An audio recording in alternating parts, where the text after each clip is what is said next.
pushing that, but you got a soul to say. I just been cooking that note. I'm about to drop in the fuel. Think if I call it the great, the people gon' call it the truth. Bismillah ar-Rahman ar-Rahim, City of Chicago, wherever you're listening to us from. You are listening to Straight Words on WVON 1690. This is the Talk of Chicago. We're on every Tuesday night by the grace of Almighty God, Allah, from 9 until midnight. We thank you so much for tuning in every week, supporting this show since we started a year ago and some change. Brothers and sisters, we are so happy to be here. Brother Naba'a Richard Muhammad is the editor-in-chief of the great Final Call newspaper. He is the creator and host of this show. Assalamu alaikum to you, my big brother. How you doing? Hey, walaikum salam, Brother BJ. How you doing, man? Doing fine, sir. And of course, our big brother, who's always the conscience. We're gonna call him the conscience of Straight Words. This brother is the former editor of the Final Call newspaper, now contributing editor, the great Brother James G. Muhammad. Assalamu alaikum, sir. How you doing? Hey, walaikum salam, Brother BJ. I heard you said we've been on for a year, some change, right? Yes, sir. Yeah, well, we need more than change, though, brother. Yeah, right. We should talk about that right now before we get started. Yeah. Hey, I like the way you put it together, Brother James. Just go ahead and do the honors, Brother James. Man, we need change. They've been talking about change a long time. But Straight Words with Brother Naba'a Richard Muhammad, who's been throwing it down for over a year now, you need some dollars. Because a dollar, change will make you holler. A dollar make you shout. So, go to straightwords.com. Put a little bit something on your brother. He loves you. Come on, man. And we know you love him. You can hear the passion in his voice every time he come on this show. And so he's standing up. All he needed is some support. So go to straightwords.com and then stay tuned. That's it, Brother BJ. Right. That's right, brother. Sound good. So straightwords.com, brothers and sisters, straightwords.com. But we got a packed show tonight, Brother Naba'a. Got some great guests on, too. Oh, yeah. Yeah, we and brothers and sisters, look, this is the other thing now. You can text 312-480-9775. 312-480-9775. And we will tell you how to help us directly, okay? For straightwords.com, we got Zelle up there, we got PayPal up there, we got Cash App up there, okay? But I think we got Dr. Patrice Muhammad on the line. We got a very interesting subject. We're going to have her on for maybe about 20 minutes to talk about what she is doing, her and our brother James E. Muhammad. Dr. Patrice, are you there? Yes, sir, I am. Assalamu alaikum. Wa alaikum salam. Wa alaikum salam, sis. So this is our great sister. So, sister, how are you? I hope your mom is doing well. I want to say that first of all. Thank you so much. Yeah, she's well. Thank you. She's doing well. We'll always give her the greetings from me. And my brother James E. Muhammad, I heard he on the phone too. Big J, you on the phone, man? Assalamu alaikum. Wa alaikum salam. Well, let's get into this thing, man. So we wanted to talk, brothers and sisters, about an important subject. The Honorable Elijah Muhammad actually discusses it, I believe, both in Message to the Black Man and How to Eat to Live. Mm-hmm. The subject of clean water. Mm-hmm. And water is essential to life. So, Sister Patrice, Brother James, y'all go on and take it away. Y'all the experts. Hey, that's the doctor goal. Okay. All right, Doc, it's on you. Yes, sir. Well, thank you for having us, and in the name of Allah, the Beneficent, the Merciful. I am honored to be on your program, and thank you so, so much, my dear brother Naba'a, for having us this evening to discuss such an important topic, as you always have guests who give information that is germane to our survival, important to our survival. And this is one of those topics, and it's about clean water. So you're absolutely right. It is in Message to the Black Man. It's in How to Eat to Live, about getting 99% pure water to drink and to use. And we know that our water supply, as the Honorable Minister Louis Farrakhan has stated in several lectures, and there's one in particular, the lecture he gave, Healing Begins in the Mind. As a man thinks, so is he. And that was at Kennedy King College, June 18, 2005. And he talked about the glory of God and his creation.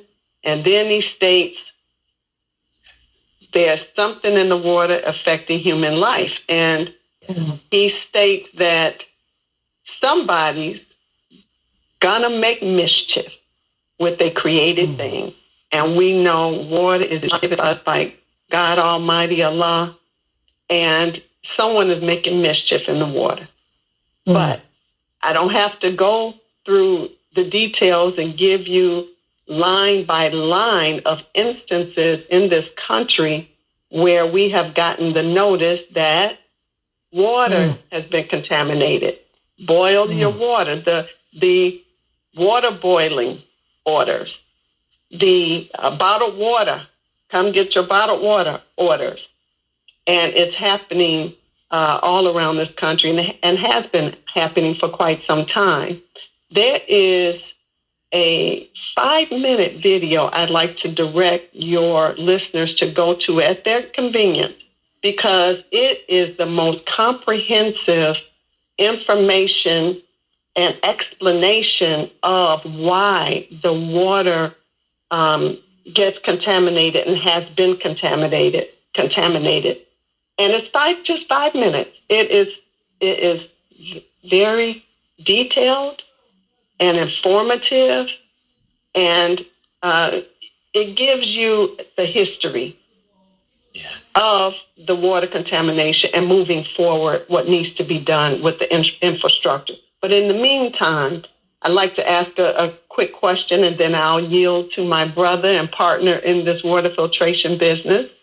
And that is, have you ever washed your body with clean water? Your body with clean water. Have you ever washed your body with? Well, you would think that you're using water. You would think that it's clean, right? Right. Yeah. Right? You would think. You would think, huh? Yeah. Okay. Yes, sir. Yeah. All right. Well, I think you got some educating us to tell that. So, Brother James E., you ready to get into this thing, man? Yes, First of all, give us the name of your business that you and Sister are involved in. And Sister Patrice, you're also with the Salon Wellness Center right here in Chicago, right? Yeah. Yes, sir, I am. Okay, so Brother James E., come on. Yes. Your company is Water Systems LLC, is that correct? Yes. Talk about what that is and what you two are trying to do. We are a water filtration company. We provide systems for your house, your business, or your apartments. So you can have clean water where you live. Yeah.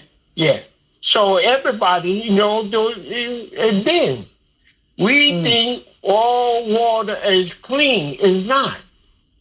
They are doing things in this city right now will tell you it's not so.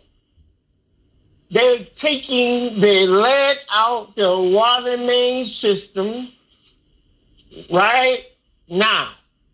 They know the lead in your water is real. I used to do water main and sewer for a company for 15 years, water main and sewer. I saw some things, you know? So I know water is not good.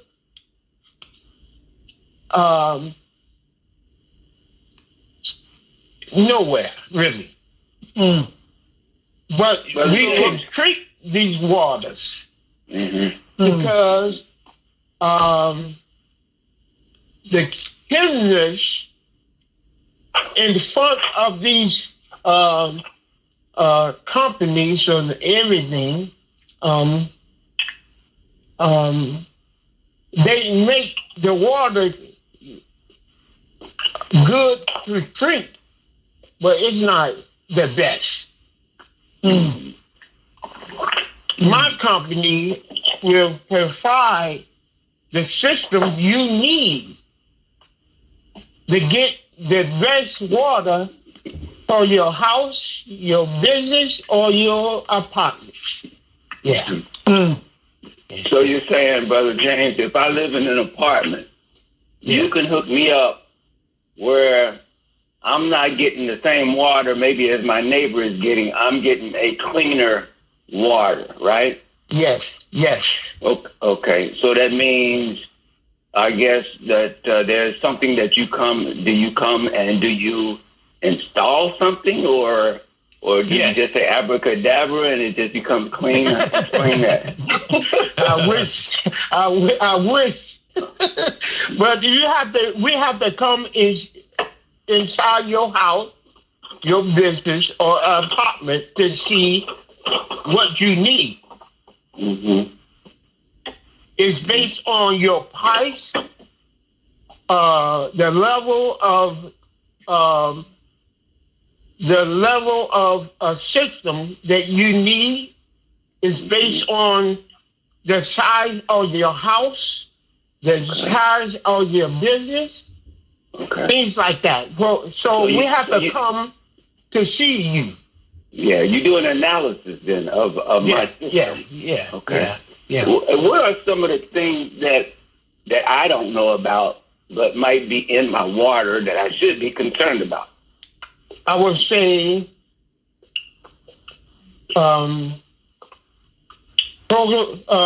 medicines, disease, lead, among everything. When you take this in, everything that come out your house goes somewhere. Yeah. Everything. Your body, whatever come out your body has to go somewhere to get clean. Right. Take that in. Yeah. And everything that go in the street down to the tunnel have to go somewhere. Dogs, rats. Ain't lying. The waste of the city has to go somewhere. And everything that go in, I would say to us, what go in, come back out. Yeah. So it's something, man. Okay. So if you look at that part, what come out your house have to go somewhere to be clean. Wow. And we know nothing is perfect at all. So we have to really think about that part. And I'd just like to add to that. Thank you, Brother James. I'd just like to add to that. You know, there's still particles, and this is everywhere. This is just not in Illinois. This is, everywhere, because once you look at that video, that 5-minute video is powerful. You'll know about the infrastructure and the pipes of this country that need to be replaced. And part of that is, just think about this, radioactive particles. Okay, there are people who are taking certain treatments that is radioactive. I mean, some of the particles that they're taking, some of the modalities, or I should say treatment. I don't like to call them a modality. I just like to say treatment drug. That when that person who is taking that form of chemotherapy or treatment, they have to get rid of it. How? Through urination, through defecation. That goes down in the system, the sewer system. Yeah. So are those particles being adequately filtered out? Yeah. Radon being adequately filtered out? Something called fecal coliforms, are they being adequately filtered out? There are certain parts per trillion that they allow. I thought it should be 0. And you know what I mean. Fecal, that's human or animal, any warm-blooded mammal. So you're talking about fecal mammal. So there is a portion, there is an amount that they say it should be less than this part per. I'm like, what? It should be absolutely 0, but it's not. So those are things we have to look at and think about. It's something called PFAs. I know some people out there may know what that is. Right. So the PFAs, those are what they call those forever chemicals. They call forever for a reason, because they don't disintegrate. They don't break down easily at all. It takes years and years and years. That's why they call it forever. Those are the perfluoroalkyl and polyfluoroalkyl substances. And those are synthetic chemicals that have been used since the 1940s. Oh, wow. So these are chemicals that are, they are around, and they, when you look at what they're used from, I mean, they're in cookware, firefighting foam. The foam for firefighters. Okay, they leave, they're gone, the fire is out, you're so happy, but that's released into the environment. Right. Forever chemicals. Carpets, personal care products have some in there. Food packaging, some clothing to make it water resistant and stain resistant.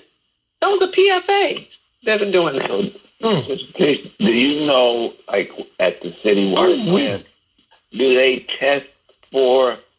I mean, I know they can't test for everything. Do you even know, like, to what degree do they test for various chemicals? Which ones are they not testing for? Like you said, those PFAs, are they even testing for how much of that is in the water that's coming through our pipes for drinking water? Yes, some chemicals. It's not an extensive list at all. We would look and see what those chemicals are, but of course the main ones are the lead. The lead. Of course. Of course, they're checking, for lead and fluorine, and we know about fluoridation. How severe that can be with brain function and your actual, all of your body systems. With that fluoridation, that's really severe. It can cause seizures. Because it takes away the protective, the neurotransmitters that protects us against against seizures. But the water supply, there is a list. Depending on where you live, it's required that all of the townships or counties supply you with a list of what's in the water And it's very easy. You can simply just go online and it'll give you the list. You don't have to do anything special. Just do your search for your township and it'll give you a water report. It's required for them to do that annually. So every township has that. However, we recommend that you go a step further because all of the chemicals that we're talking about in particular, some of them do test for that.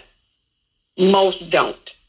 So I say, let's get an independent test to say what's really in this water, what's in your water that's coming in. And that way we can cater a system for you because, you know, you may not want to get the Bentley of systems. You know, you don't have to get the Bentley of systems. You can get something very simple based upon the test that you get from your township and the test that you do independently. And there's some pretty inexpensive tests. I would consider $140 inexpensive to test over and above what your local township or county tests for, to give you peace of mind to know you have an independent test above and beyond what your county tests for. So go ahead. Go ahead, Nana. No, I was just going to say, brothers and sisters, I hope you're really listening very carefully, because we are most often, we associate water safety with drinking water. So we heard about the situation in Flint, but remember this now.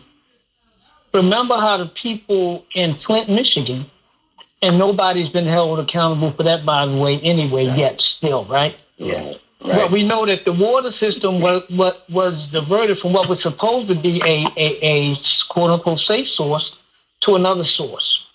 Yeah. But not only was the water not safe for drinking, the water was not safe for bathing, right?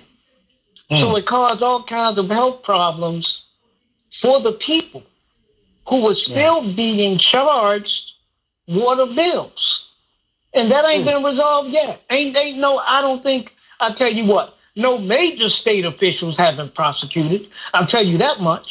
The governor at the time ain't been prosecuted. I don't think the city manager who made the decision and others in Michigan state government that made the decision have been prosecuted.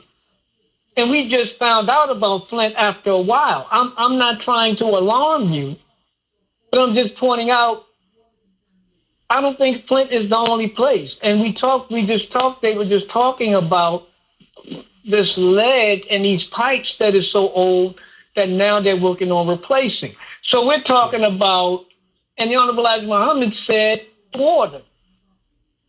Did he say just for drinking, Sister Patrice, do you recall? Or did he just talk about the need for purity of water? Because I don't quite recall. Yes, it says water should be 99% pure for drinking. For drinking. But we know that that's one level. Yeah. But we also know that in the modern time, and I just wanted to run through a list of stuff real quick. Some of the things that are in the water, right? Some of the problems. So, of course, water contamination, chemicals and germs, and from fertilizers, pesticides, industrial and manufacturing operations. Poor infrastructure, a major loss of clean water and wastewater contamination, groundwater contamination. About 50% of drinking water in the United States comes from a water well, and groundwater contamination is a growing concern. Flood impacts. Water contamination is one of the biggest issues after flood event. And, you know, we get flooding events in Chicago all the time. Yeah. That's brothers and sisters from the Centers for Disease Control. Yeah. So what Brother James and Dr. Patrice is talking about is a full system. A full system for your drinking, for your cooking, for your bathing. Yeah. And so how do you all determine what kind of system do I need, and will you test my water, or do I need to test it myself? Well, we determine the type of system that you need. I'm sorry, Brother James, would you like to answer? Yeah, you do. You can do that. Yes, sir. Thank you. You can tell the type of system that you need based upon your water report. So again, the water report, very simple. Just go to your local site, and I got something for you from the Chicago sample, and all right. It's a very short list, but you get your water test from your local township or county. Then we can say, okay, you have this. You don't have this, but we have to go above and beyond. So we will recommend an independent test. If you don't want to get the independent test, that's fine. We can just do a reverse osmosis and just knock everything out and say, okay, you want to add calcium, you want to add, other things, some minerals, we can do that too. And then, I'm sorry, your next question was, we can test it. Yes, we can bring a test and test your water. Yeah. It's very simple. Yeah, we can do that. So you want? Go ahead. No, go ahead. I got one question after that. Go ahead. The microbial contaminants is 1, 2, 3, 4. It only tests for 2 microbial contaminants. That's the total coliform bacteria, which includes the fecal coliform and E. coli, of course. Then it tests for... You're talking about the city? You're talking about the city, right? You're talking about the city. Yeah. This is what the city tests. I'm talking about the city. Right. Mm-hmm. And, yes, sir. And the inorganic contaminants, barium, copper, lead, nitrate, and nitrite. That's it. Disinfectants, the total halomethanes, and the haloacetic acid, chlorine. That's it. Unregulated contaminants, which are sulfate and sodium. State-regulated contaminants, fluoride, and radioactive contaminants, combined radium and gross alpha, which is that excludes radium and uranium. So that's it. I read off that in what, a couple seconds? Couple seconds, yeah. So that's a very short list for Chicago. But anyway, like you said, they can't test for everything. That's why it's incumbent upon us. I mean, we have to have our due diligence. I mean, we can't just leave everything up to them. We have to do our due diligence because we know that they only want to do the absolute most, I guess, damaging that you would say of contaminants, but there are some that aren't listed here that could be just as damaging, especially to children and older adults, and elderly. Things affect them more, the young and the older. Wow. And also, I guess people with compromised immune systems? Absolutely. That's another layer that's even more sensitive that we need to test for more things. So, Sister Patrice, can you give me some idea of the price range? Of course, an apartment would be less than a full house. A small condo would be less than a big house. Can you give us an idea? And brothers and sisters, I want you to think about this in this way, right? Yeah. Because I think now most of us are being careful of our eating in some way, thanks to really the influence of the Honorable Elijah Muhammad, really. His influence has made us better as Black people in terms of our diets. Right. But the other thing I think about, and I saw this somewhere, even the water that we buy, how do we even know, what we're getting? And I saw a program years ago where basically the company was basically getting the water the same water that's coming out of your tap from a municipal water department, running it through a filter and then selling it. That's right. So there wasn't an independent source like an artesian well or something like that. But can you give us an idea? And brothers and sisters, again, all of this is just to give you an idea. What you need to do, and I don't think there's anything wrong with just trying to get information. That's what we're here for. Can you give us an idea of what that range could be from like a small apartment to, I don't know, let's say a small three-bedroom house? Any idea? A wide range. This is, well, I won't say it's such a wide range, but if you want a whole house filtration system, we're talking about a larger home, like a 3-bedroom home, for instance. And this is, and Brother James, would you like to give that, or you want me to say what I have? I can do it. Yes, sir. A apartment that would cost you at least $250 for an undersink system. Okay. And the whole house system will be at least $2,500 for a whole house system. Yeah. Wow. Yeah. That's nothing.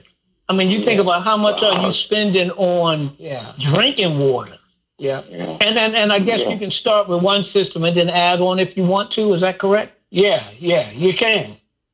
And you can put your system in a size that you need for your house. Okay. So the system that you get would be tailored to your house. Yes. And I guess whatever your specific water needs are. How many bathrooms, how many stairs, how many feet in your house, things like that. Yeah. Wow. And we're talking to Brother James. Yeah. We're talking to Brother James E. Muhammad and Dr. Patrice Muhammad of Water Systems LLC, based right here in Chicago. Of course, they're both Muslims in the Nation of Islam. Good brother, good sisters. Do you all have any events coming up? Well, how do people get in contact with you? Okay, we have an 800 number. Thank you.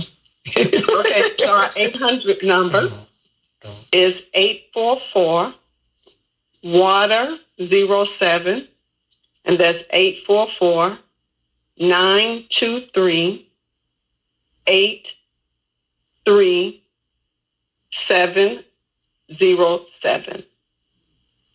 Very good. Okay. Dr. Patrice, if you could text me that number and maybe a couple paragraphs about what you all do and how people can contact you, I want to put something on our website. If you want to send me a little more, that's fine. Not too much. Yeah, go ahead, Brother James. Thank you. Yeah. Also, Dr. Patrice, did you give? You mentioned a 5-minute film, but I didn't catch where to find that at. Oh, I'm sorry. Yes, sir. Yes, sir. It's a PBS. It's pbs.org, and if you just put in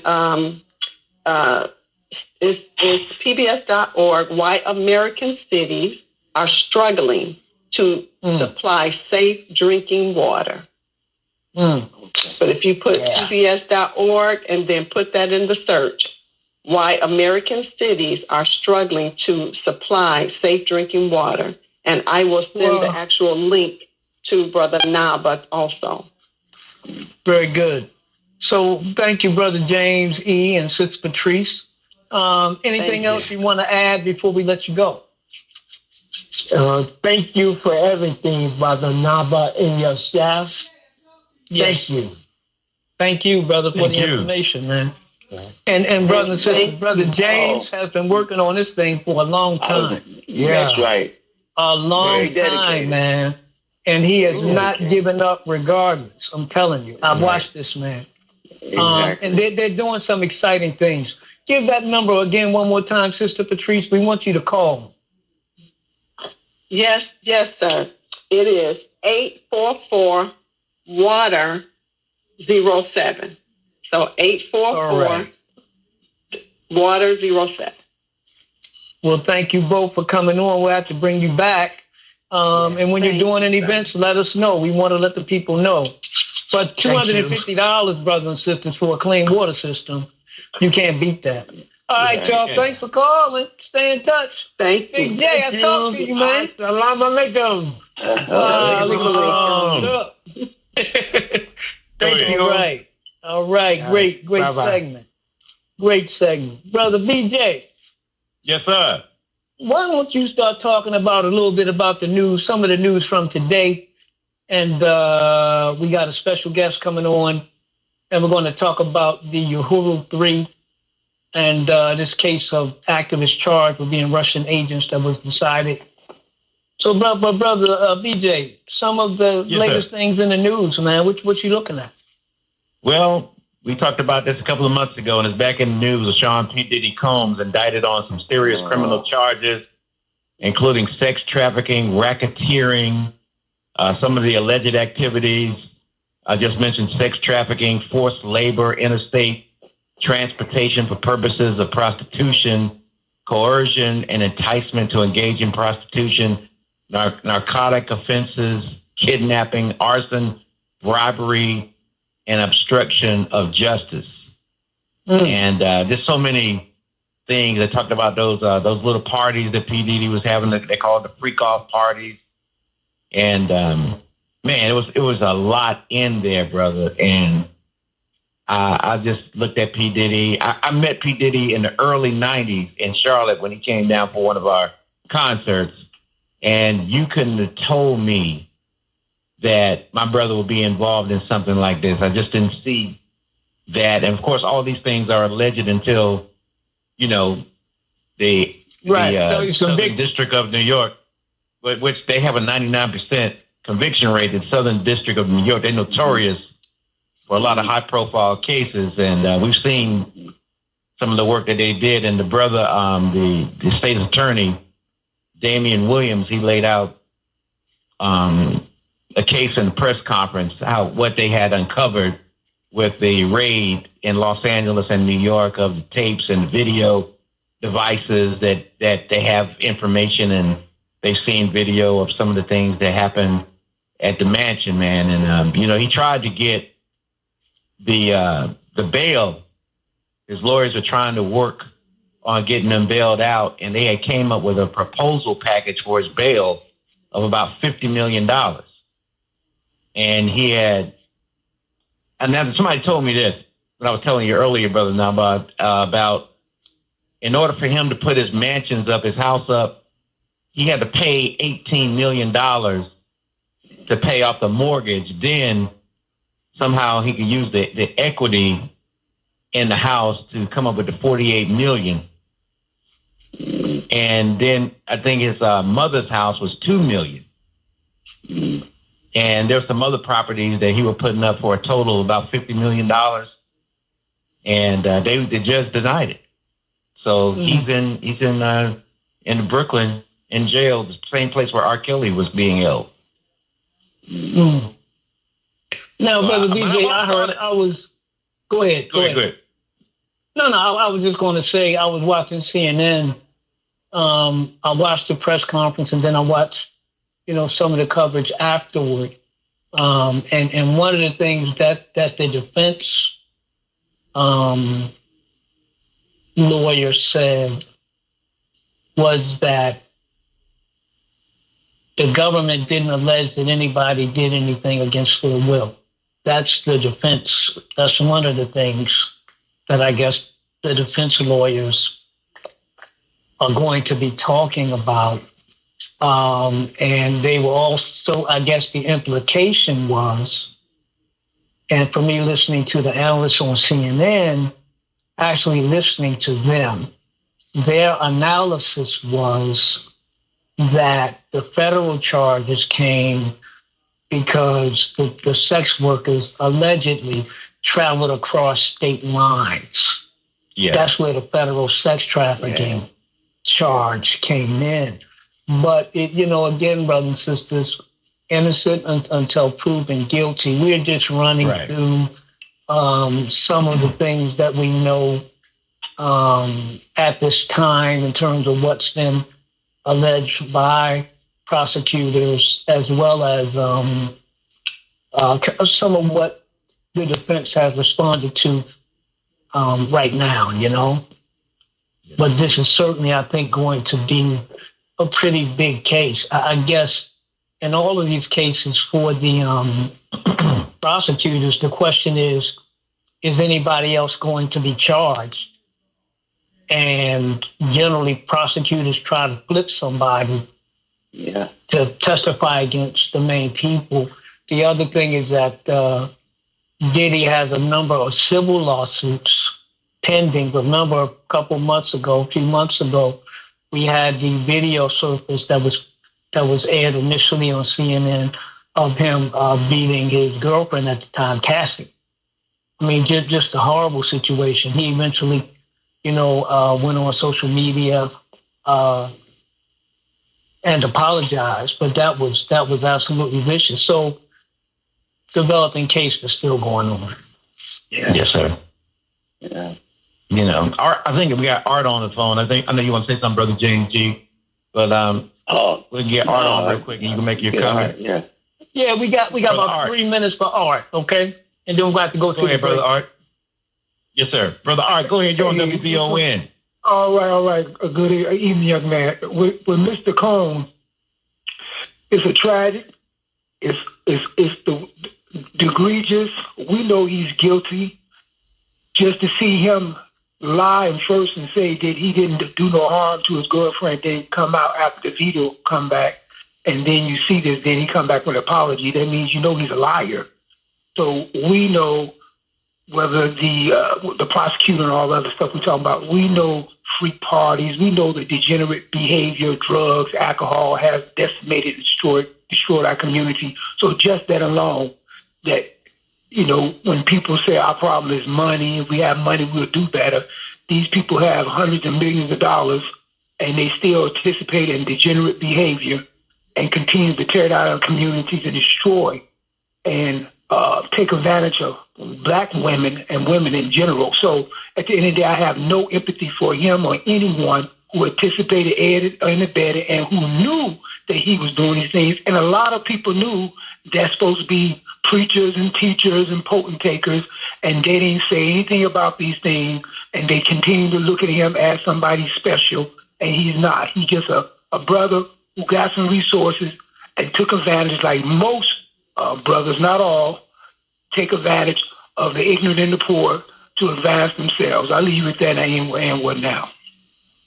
Hey, Art, thanks a lot. Thanks a lot. And I think part of what I say is, and it's not just brothers, it's the way of this society. They don't call Hollywood Hollyweird for nothing. That's right. And we've seen it with Harvey Weinstein and all the things that he did. Brother Wesley Muhammad also talks about Clive Davis and some of the debauchery he's been involved in. Oh yeah.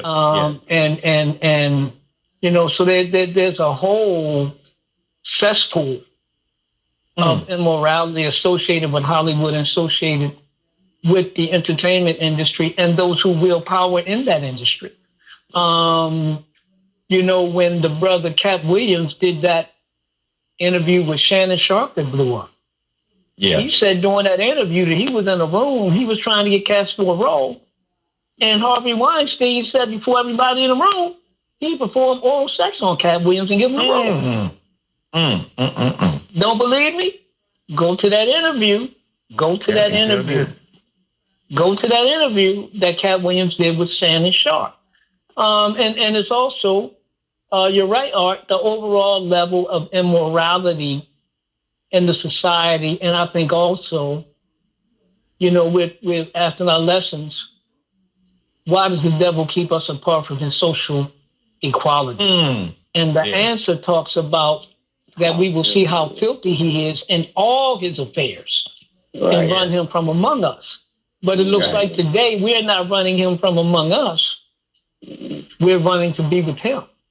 So the minister has said to us, brothers and sisters, and this is why I think lessons can be learned. The minister has said to us that the enemy has made us into himself.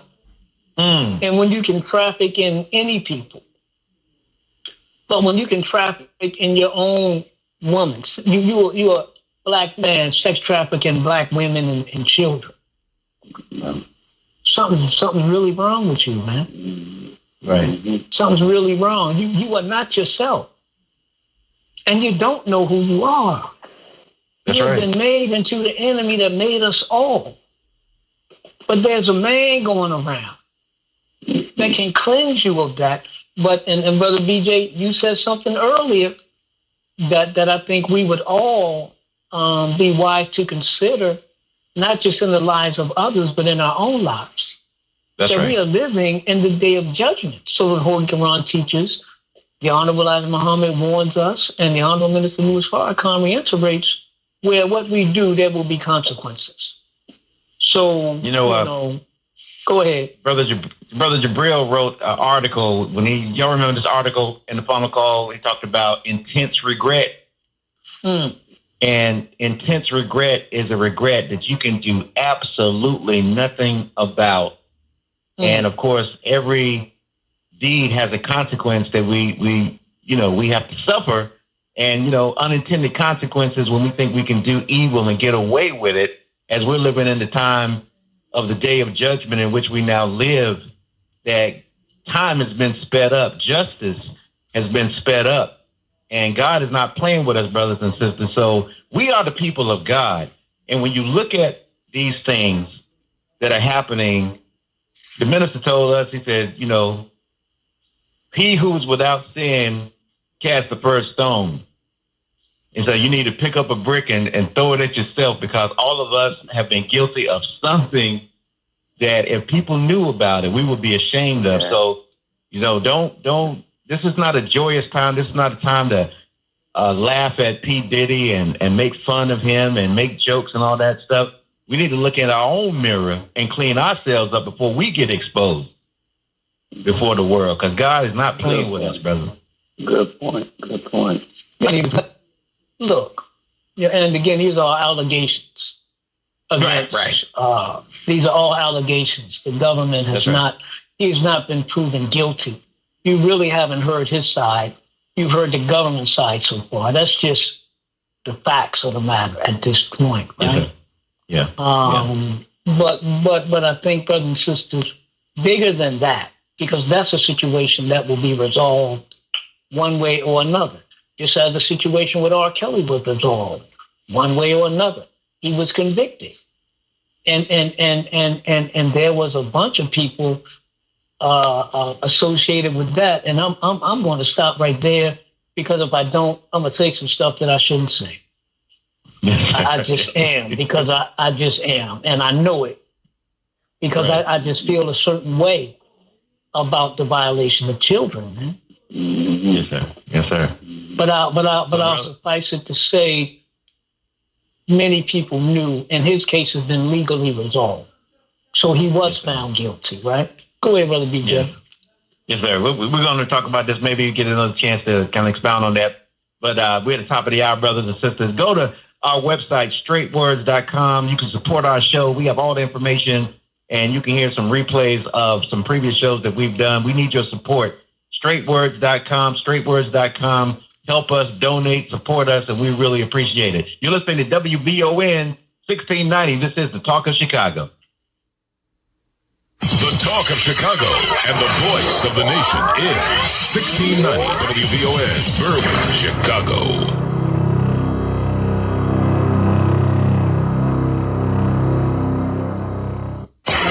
I'm Vanessa Tyler.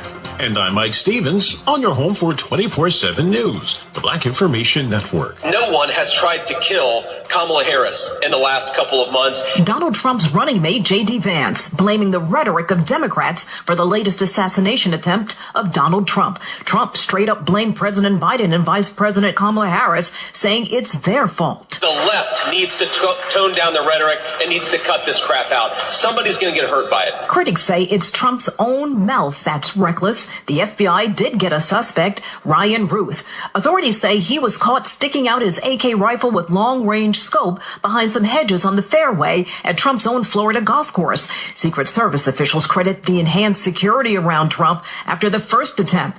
Ruth likely took a lucky guess Trump would be there. Yesterday was an off-the-record movement, off the record, and the president wasn't even really supposed to go there. It was not on his official schedule. And so we put together a security plan, and that security plan worked. Ruth was not even able to get off a shot. So far, he's charged with federal gun charges. Despite Trump trying to blame them, President Biden and Vice President Harris released a statement expressing relief to know Trump is okay. A statement issued by the White House said Biden and Harris have been briefed on the incident and will be regularly updated as that situation develops. With all the talk of toning it down, Elon Musk used his own platform to ratchet rhetoric up. Musk drew a lot of criticism when he wrote on X, "No one is even trying to assassinate Vice President Harris." He deleted the tweet, calling it a joke. The murder trial of the 3 former Memphis black police officers accused in the beating death of Tyree Nichols is in its second week. A Shelby County judge agreed to allow what's called response to resistance forms filled out by the officers to be introduced as evidence after an attempt by defense attorneys to have them suppressed. Former Memphis police officers Tadarius Bean, Demetrius Haley, and Justin Smith are on trial for the beating death of Nichols, who was up last year. Former officers Desmond Mills and Emmett Martin are expected to testify in the case after accepting plea deals. The judge gave this guy 5 years, and now all of a sudden they overturned the 5 years. We just don't have no hope in Aurora. We as black people have no hope in Aurora, Colorado. The white paramedic just went to prison after a homicide conviction for the 2019 death of black man just minding his business, Elijah McClain. Police responding to a call thought McClain leaving a convenience store looked strange. Stop. Stop. Stop. I have a right to stop you because you're being suspicious. Police wrestled him to the ground, called paramedics to sedate him. It was Peter Chikuniak who gave the small 23-year-old a lethal dose of the sedative ketamine. He was found guilty of homicide, but a judge reduced his sentence to probation, allowing the white man to walk out prison doors. You don't just sentence him 5 years for killing a black man and then take it away. What you're saying to us is a black life doesn't matter, and that's not right. I'm Vanessa Tyler with Mike Stevens on your home for 24/7 News, the Black Information Network. It's Matt McGill. The amazing Jennifer Lewis, soul sister #1 who we love so much. Kamala Harris has the kind of heart and soul I'm talking about. That's why I'm going to be on the front line for her. Okay. Donald Trump is a sociopath. Okay. You see, I can diagnose and process Donald Trump because I know what mental illness looks like. This election ain't no joke. We got to take this BICH and repeat over and over and over and over again. My quote, get your ass out and vote. Matt McGill, weekdays at 1 p.m. on the Talk of Chicago, 1690 WVON. Discover the captivating world of black art and history at AfricanWorldArt.com. Are you seeking a unique and meaningful gift, or do you just want to come celebrate the richness of the black diaspora? Our online gallery is the place for you with a wide selection of paintings, sculptures, prints, posters, and more. Journey through time with images that document our triumphs and challenges, from present-day icons to ancient civilizations, as well as the struggles of slavery, resistance, civil rights, the Black Power movement, and the Black impact on sports, entertainment, politics, and global justice. AfricanWorldArt.com is more than just an online store. It's an inspiration drawn from our experiences. Visit AfricanWorldArt.com or call 267-312-4189. That's 267-312-4189. AfricanWorldArt.com. Since 1985, it's where black fine art and historical pictures come to life. That's African spelled with a K. AfricanWorldArt.com. Hi, it's Travis Smiley, inviting you to join me weeknights, 6 to 9 p.m. right here on WVON. I'll bring a national perspective to all things happening in Black America. It's talk the way you like it, and it's why America is listening. It's the legendary Travis Smiley, weeknights at 6 p.m. on the Talk of Chicago, 1690 WVON.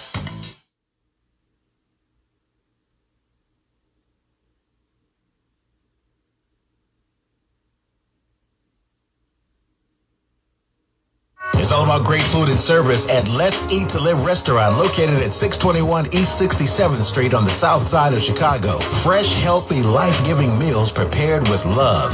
Veggies, fish, chicken, lamb, burgers, soups, breads, delicious desserts, and more. Some coming from our on-site garden in season. We got good food for your soul at 621 East 67th Street. That's Let's Eat to Live restaurant. You can stop by or call us at 773-966-6549. Or visit the website, letseattolivecafe.com. Tune in every Wednesday night at 9 p.m. for Speak On It with Dr. Kofi Malik. You've seen him on cable TV. Now hear his spirited conversation on the Talk of Chicago. The question at hand is raising voices of the Negro. That plain and simple. Tune in every Wednesday night at 9 p.m. for Speak On It with Dr. Kofi Malik on the Talk of Chicago, 1690 WVON. Light, life, and power drives our weekly talk show. Straight Words on WVON 1690, The Talk of Chicago. This is Naba'a Richard Muhammad. This is Brother B.J. Murphy. This is Brother James G. Muhammad. Tune in Tuesday nights, 9 to midnight, for real black talk. It's Straight Words. On Straight Words, we inform, we educate, and we have a good time. Black voices speaking on the black struggle for freedom, justice, and equality, and bold defenses of the Honorable Minister Louis Farrakhan and the Nation of Islam. This Tuesday, 9 p.m. to midnight Central Time on WVON 1690 AM and WVON.com. And go to our website, straightwords.com, for more content. We're black. And we're strong. We're unapologetically pro-Farrakhan. Hey, Alexa. Play WVON 1690 AM. Getting WVON 1690 AM station from iHeartRadio. Try it out for yourself. America is listening to WVON. The following is paid programming. The views are not necessarily those of this station. We are the Talk of Chicago, 1690 WVON. All right, brothers and sisters, we're back. Hour 2 on WVON 1690, The Talk of Chicago. You're listening to Straight Words with your host, Brother Naba'a Richard Muhammad, Brother James G. Muhammad. I'm Brother BJ, and we want you to go to our website, straightwords.com. You can find out how to support our show, find out all about us. If this is your first time tuning in, we've been on the air for about a year and some months, and we're going strong, brothers and sisters, into 2025 with your support. We really appreciate it. So all the information on how to support us is on the website, straightwords.com. And Brother Naba''s been writing a lot of articles, Brother James. He's been writing like crazy. Yes, sir. So you can He's been going. some of this original content, some of his thoughts on what's happening in Black America. You can read it at straightwords.com. All right. Y'all brothers and sisters, jump on the phone line. We hyped tonight. We ready to talk to you. 773-591-1690, 773-591-1690. You can join our conversation as we get into our next topic. I think you said somebody was on the line too, Brother Naba'a, Brother James. Okay, let's bring them in. Whoever's on the line, let's bring them in. I think that Brother Barney was on too. Oh, Brother Barney. Oh, assalamu alaikum, Brother Barney. Assalamu alaikum, family. Alaikum salam, sir. Man, we thank Allah for you, brother, and thank Allah for the show. Just every now and then when I hear something like P. Diddy and others, R. Kelly's, I always have to remember before we start throwing the rocks at them, as Brother Naba'a was saying earlier. We got to remember that Allah came to defend the black man of America. Good. On their forehead, you see stamped, made in America. Quran blesses those who Allah has their faults. I believe Victor Hugo was that said, if the soul is left in darkness, sin will be committed. The guilty one is not he who commits the sin, but he who causes the darkness. So we're not only looking at our brother P. Diddy, but we're looking at, you have to understand how many people that went to that house, that were videotaped, that had engaged in all kind of dealings with him. Some innocent that's going to be drawn into this. And so we now have to rally our community behind it, knowing that we were those hit in the head and carried on this westerly course. And so we have to now begin to understand that P. Diddy is just a reflection of what the slave master has been doing to us, that he was doing. And if you do it, he knows you're doing it because he did it and he taught you how to do it. So yes, there's some crime that sometimes, I think one time the minister was something that happened and we was in the hospital with our brother. And brother said, well, we may have to forgive him. He said, yeah, if you do it, if he apologizes and atones in time. And that's right, brother. Brother Barney, I'm going to thank you and we're going to let you go. I just want to say, brothers and sisters, look, we are in the day of decision, man. No matter who you are, and no matter where you stand in the white man's world, make a decision. Right. Brother Muhammad got to make a decision. Brother Naba'a got to make a decision. All of us, man. And this message that Honorable Elijah Muhammad has been in the world almost 100 years. The minister has been teaching, 70-something years? And we are every week trying to bear witness and present light, life, and power. So as Brother BJ said earlier, man, the Honorable Elijah Muhammad writes too, the intense regret. Would that I have taken away with the messenger. And I don't think that means just departing with him, which I think it does mean that. But it means, would that I have accepted the one that God sent to save me, man. The white man can't save you. That's right. He can't save himself. Don't you see him talking about the fall of his own world? Don't you see? Or you waiting till the Holy Quran warns us? Don't wait till the final judgment. Heed the call, y'all. It's easy to tell that a black man's heaven is a white man's hell. So that's where we are. A white man's heaven is a black man's hell. White man's heaven is a black man's hell. Sorry, what did I say? You reversed it. Oh, no.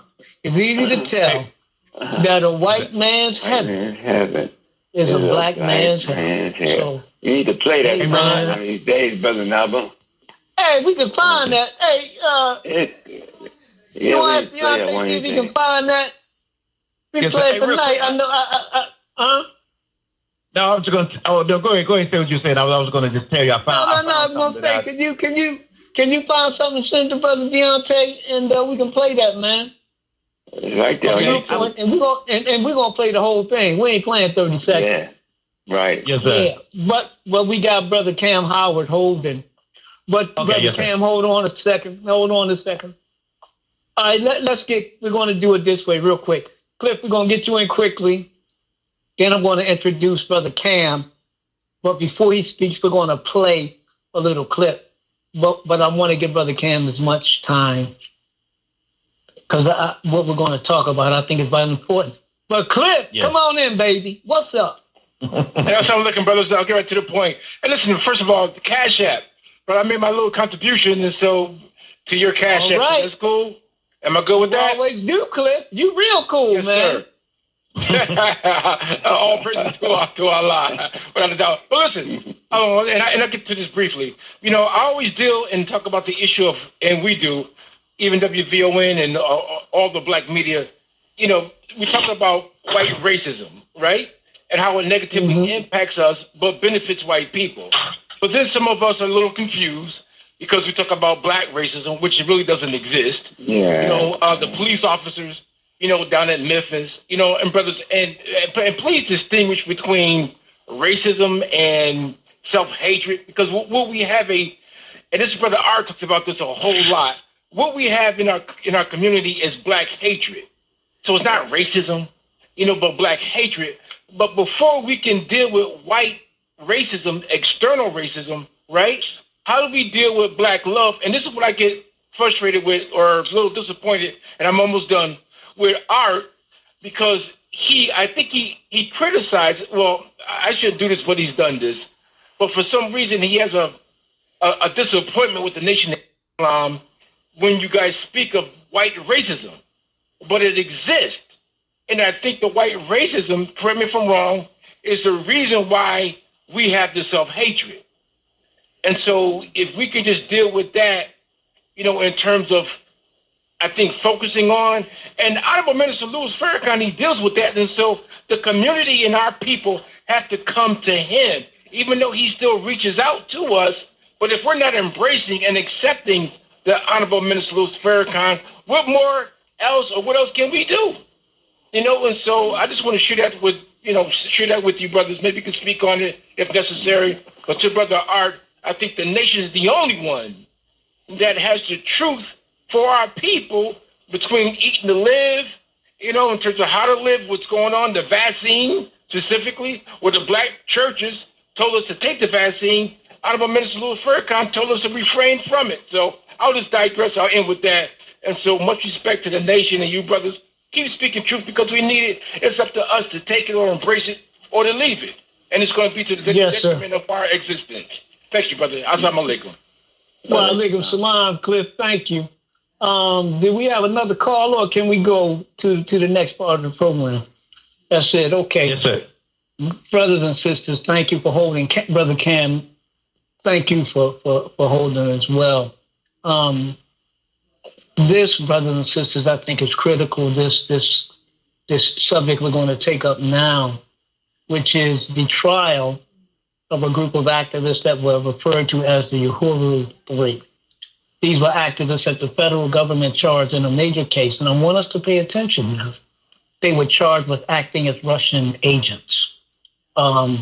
They went to trial. The government failed to prove its case on the major charge, which was acting as foreign agents for Russia. They were acquitted. They were found guilty on a conspiracy to be agents charge. So that's kind of confusing, right? It's kind of confusing. So the attorney said it was a split verdict. But what I want to do, I want to play. This is the attorney, our brother, who was the black attorney, and they really did a marvelous job. And he, in this clip, it's about 6 minutes, right? He basically lays out this case, right? He basically lays out this case. So what you are about to hear, we can cue it up. We're about to hear from attorney Montaki Akbar, who really gets to the heart of this case. So let's play that. Then, Cam, we're going to bring you in to take us further, talking about this case, why it's so important. We're ready. We can go with the clip. This is the type of case that I went to law school for. And that's the passion that you saw for the last week and a half. Because I believe in this case from day one. I believe in this movement. And what it really took for me was when we showed the video of the Impedum tour, the African Charged Genocide tour, with those sisters sitting around in a circle talking. Yeah. And the sister from Chicago had no idea who African People's Socialist Party was, had no idea who Impedum was. And at the end of the conversation, she was just so excited about having the conversation about this organization being there in Chicago, about confronting the United Nations, about genocide. And we got to look at the context of when this was going on. Like, this was in the middle of black men dying almost every day at the hands of police. And this was like the peak, it was peaking of this social revolution of people really realizing we've always known that was here. Like, this organization always known that we've been attacked, from, not only within, but from without. Yeah. And so this petition, this encampment, she was excited about it in the midst of all this evil that was going on around in our communities. Yeah. And she saw hope just by these sisters being there from this tour. And when I looked over at the chairman after that video went off, he was teared up. He was wiping away those tears because I think he saw what this movement was all about just in that 10-minute conversation with those sisters. And he also saw what this government was trying to do to the movement just from that conversation. And my father is 80 years old. And so when I looked over at the chairman, and my father's been doing this work as well. And so when I looked over at the chairman, I saw my father. I literally did. And very rarely have I seen my father cry. But I have. And I would not have ever imagined seeing the chairman shed a tear because he's such a warrior. And warriors rarely shed tears. But that was what I needed. That's what I needed to see because it was the passion that he had for this organization and what this organization means. And it was the reality that they were trying to take this away from him. They were trying to take away the ability for us to speak for ourselves, the ability for us to get in a van and go to Chicago, go to New York, go to D.C., go to Jackson, Mississippi, and speak about the genocide of black men. And to speak out about it and to fight against it as one voice. And that's what this was about. And so when I got up in the closing argument, the vision of the chairman wiping away those tears, the vision of a warrior, a revolutionary, a general, wiping away those tears in the reality of what was going on, I knew we couldn't walk out of there with the world thinking that we don't have a voice for ourselves, that we don't have the ability to speak for ourselves, that somebody else from Rush Asia, wherever it is, Eurasia, or wherever it is going to dictate and tell us what we can. In the midst of all of that, it was no way that we could walk away with anybody thinking that. And that's what the fight was about. And so I applaud you all too, because it meant a lot for that jury to look out and see that this is not three individuals fighting for their freedom. This was three members of an army, three soldiers with their lieutenant, with their chief. This was a tribe. This was a village that looked like what the world looks like. Exactly. And that was important. That looked like what that jury looked like, and that was important. And so we answered the question of who we are. We answered the question of who we are about, what we are about. And when we were able to say, and I thought it was important to start the conversation with Uhuru, I thought it was important to say that because that is who we are. We're not running from that. We're not running from a Swahili word. We're not running from that we're about freedom. We're not running from the work that we're doing. I thought it was important to start with that. And I thought it was important to end with the work that we do. So we showed that video at the end of it.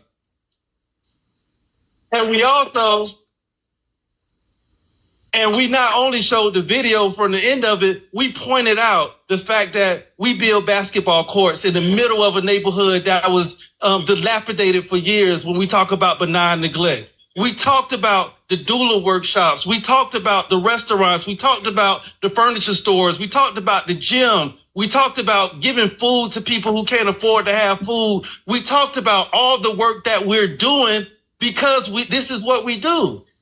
And nobody tells us to do it. We have the voice to say it on our own. And so I believe you with an African proverb, and it says when two elephants are fighting, the grass is the only thing that's damaged in the middle of it. The two elephants that are fighting are America and Russia. And they tried to make us the grass and damage us in the middle of the fight that they had going on. But like the grass that grows right here, like the grass that grows wherever the African People's Socialist Party have shown up, you can't trample on it. When they showed up in St. Petersburg 50 years ago, it grew greener with the Aquaba Hall. It grew greener with the work that you all been doing. When we showed up in St. Louis, the grass grew greener with all the work, with the release of the people that's been in jail and they get released and they have stuff to do, with the restaurant, with the shops. It's grown greener. So even with this fight that we've been caught up in, we will continue to grow greener, and we will continue to win. So Uhuru means freedom, and we're free.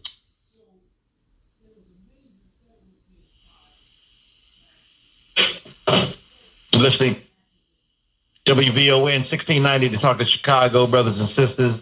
Straightwords.com. You just heard some information that is definitely germane to our survival as a people. We got Brother Cam Howard, who's going to make some statements off the interview with the attorney for the brothers and sisters from the Uhuru organization. So, Brother Cam, you want to go ahead and start us off? Yeah, let me get in real quick, Brother BJ. Yes, sir. Go ahead, brother. The voice that you heard was the attorney, Montaki Akbar. So there was a major federal case filed last year where the feds saying that Russia had recruited, funded, and directed them to act as unregistered illegal agents of the Russian government and to sow discord in America and spread pro-Russian propaganda. That was the major charge. That was the charge they were acquitted on. Now, last year, when the Justice Department initiated this prosecution, they broke into broadcasts on CNN and other places and went all out with this. So the Justice Department charged, you heard the brother referring to chairman, that Somali Yasateli of the African People's Socialist Party and the Uhuru movement, white allies Penny Hess and Jesse Neville. Those three are known as the Uhuru Three. And another brother out of Atlanta, Augustus C. Romaine Jr. of the Black Hammer movement, was also accused, and he was acquitted on that major charge. Brother Cam Howard, come on in and let's talk about this. Hey, Brother Richard. It's a pleasure to be on. And I was actually at the Aquaba Hall when Attorney Mottaki, is how you pronounce his name, Mottaki Akbar, made that statement. And I was at the trial, the opening day of the trial, which was on a Tuesday, right after the holiday. And I left. I had some things to do back here in Chicago. Then I came back the following week on Monday, Tuesday, and Wednesday, and the verdict was on Thursday. And I was there for those days. And the clip you played was from the post-trial, post-verdict summation and press conference. And just a little bit about, there were three attorneys. The chairman's attorney was Leonard Good, Ada Griffin, out of, I think she's out of Miami. She's a Florida attorney. Very brilliant white woman, middle-aged white woman, was representing this 80-year-old black man who was looked at as the jury, looked at by the federal government as this black extremist. And then Penny Hess, attorney, was Leonard Goodman out of Chicago, Jewish civil rights attorney, First Amendment rights attorney, constitutional rights attorney. And then Jesse Neville's attorney was Mottaki Akbar. Jesse Neville is a middle-aged white male of Jewish background. He had a Muslim attorney. And just the optics of the legal team just disarmed the jury from the state trying to express these were some, extremist anti-American forces that were aligned with Russia. And it was, and one other thing about, and that was just a beautiful thing to see in the courtroom, how the defense attorneys calmed the jury, and the jury was really sympathetic to all of the expressions that the defense attorneys performed in the courtroom. And this was an all-white jury, correct? It was an all-white jury? It was not an all-white jury. It was probably 3 or 4 Hispanics. There was 1 Asian, and the rest were white men and women.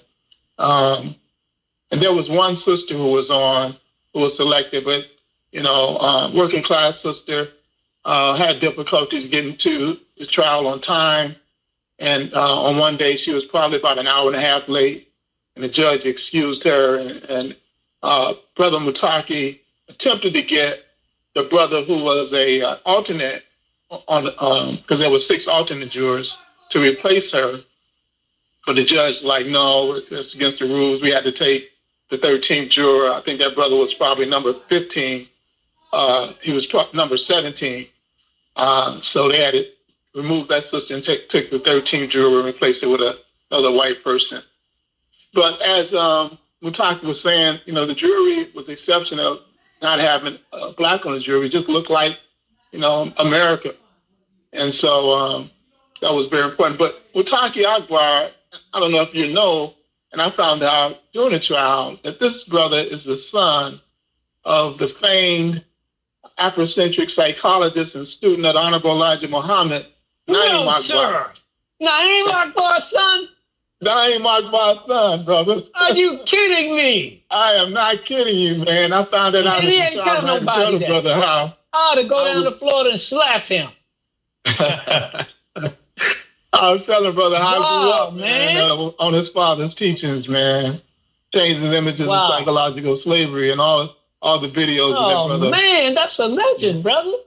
That is. Naim Akbar's son was the attorney. And if you don't know who Naim Akbar is, look him up, because you should know by now. That's exactly right.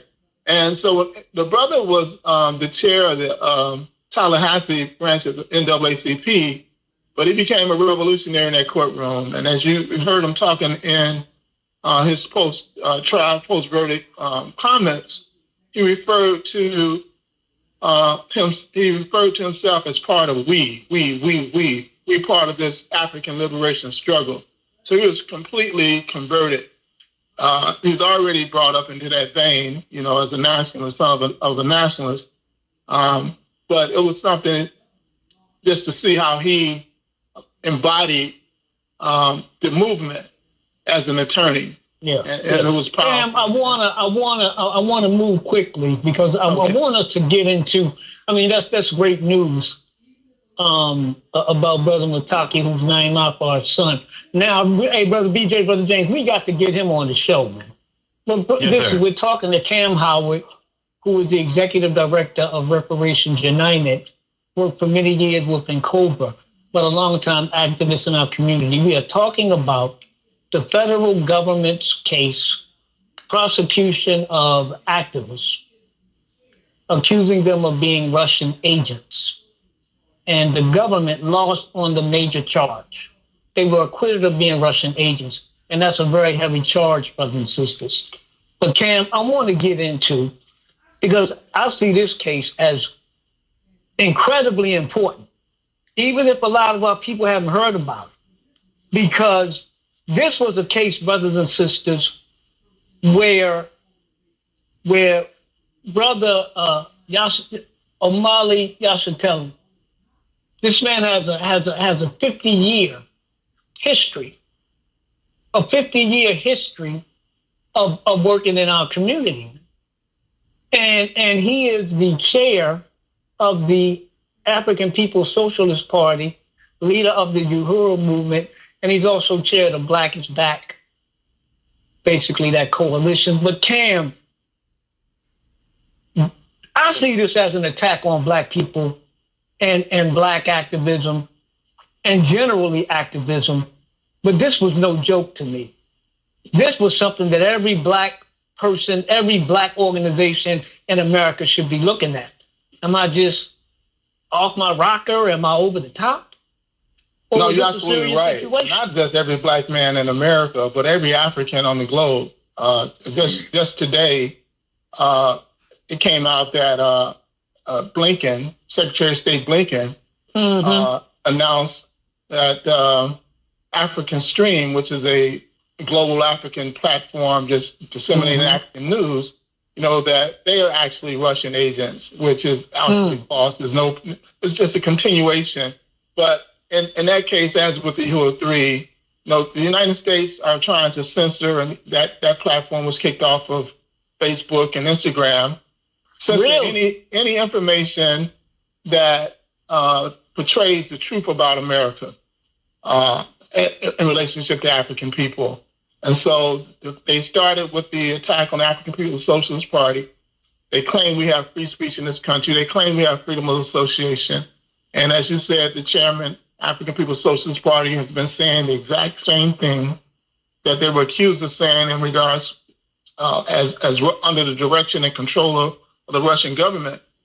They've been saying the same thing for 50 years, never changed, that this country is an imperialist, colonial, parasitic, capitalist nation, that colonial empire that has not only international colonial subjects, but domestic colonial subjects in the form of black people.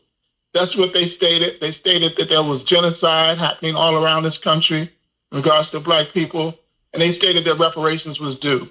They've been making that same statement since the 1970s. And in the trial, they brought out the very first copy of the Burning Spear in 1972, which said the exact same thing they said in the encampment tour in 2015 encampment tour, that they said was under the direction and control of the Russian government. And the Burning Spear is the newspaper for the African People's Socialist Party. Go ahead, Ken. And that paper is one of the longest, along with the Nation the Final Call, one of the longest movement organs, media organs that we have in this country. And so it's been consistent. So the government charged the Uhuru 3 with 2 counts. I'm sorry? No, go ahead. Go ahead, Ken. The government charged the Uhuru 3 with 2 counts. One count was conspiracy to act on behalf of the Russian government to sow discord in America. And the other count was acting as agents of the Russian government under the direction and control of the government or officials of the government. And they listed 25 such actions, which primarily were speeches, rallies, the encampment tour, the genocide tour, the genocide petition, writing in their newspaper, et cetera, et cetera. And the jury came back with the verdict that all of those actions, the 25 actions that the government listed, were not at the direction and control of the Russian government. It was at the direction and control of the black masses and the African People's Socialist Party and their policies, because they presented policy statements that showed that this is the policy of the party, and that we're not acting under any foreign elements control.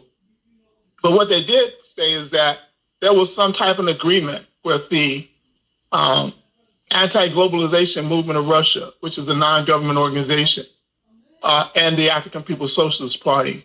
And there was an agreement. There was a solidarity agreement that, we want to invite you to Moscow and tell your story about colonialism in America. And, we will assist you in promoting your story globally.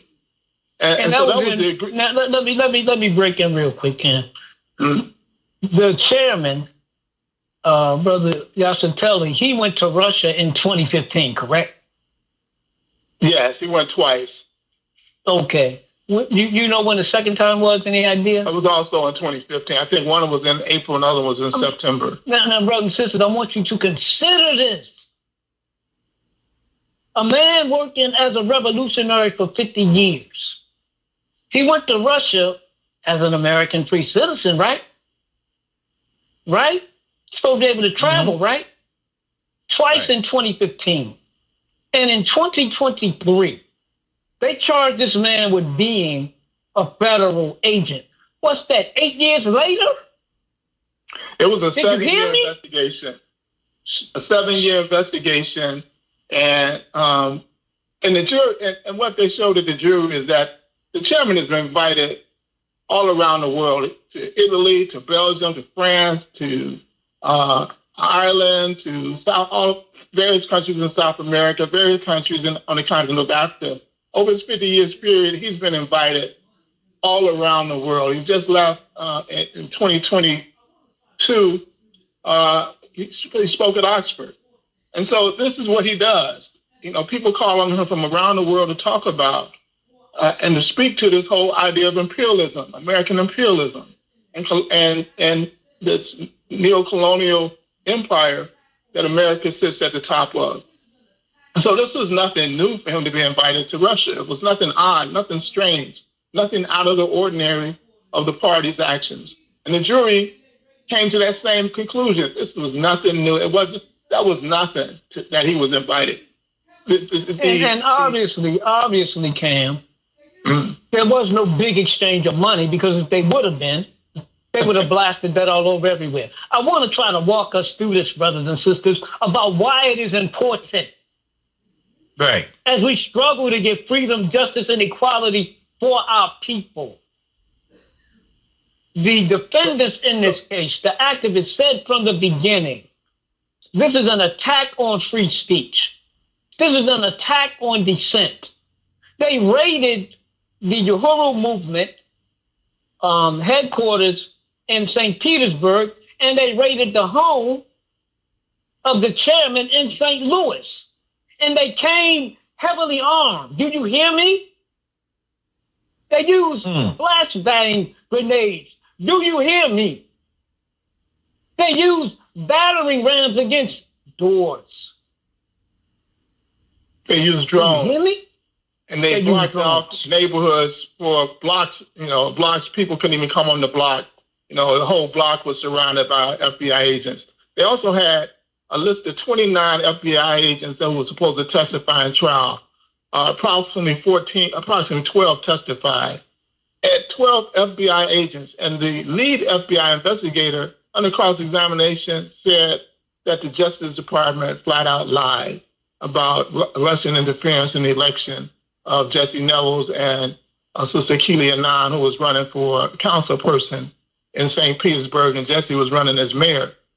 She said she found no evidence of it, yet the Justice Department in the press release said there was Russian interference in the elections. In the indictment, it said there's Russian interference in elections. And under cross-examination, she had to say there was no evidence of it, and the Justice Department and the federal prosecutors knew there was no evidence of it. Yet they lied and put this in the indictment. Yet they lied, they put it in a national press release.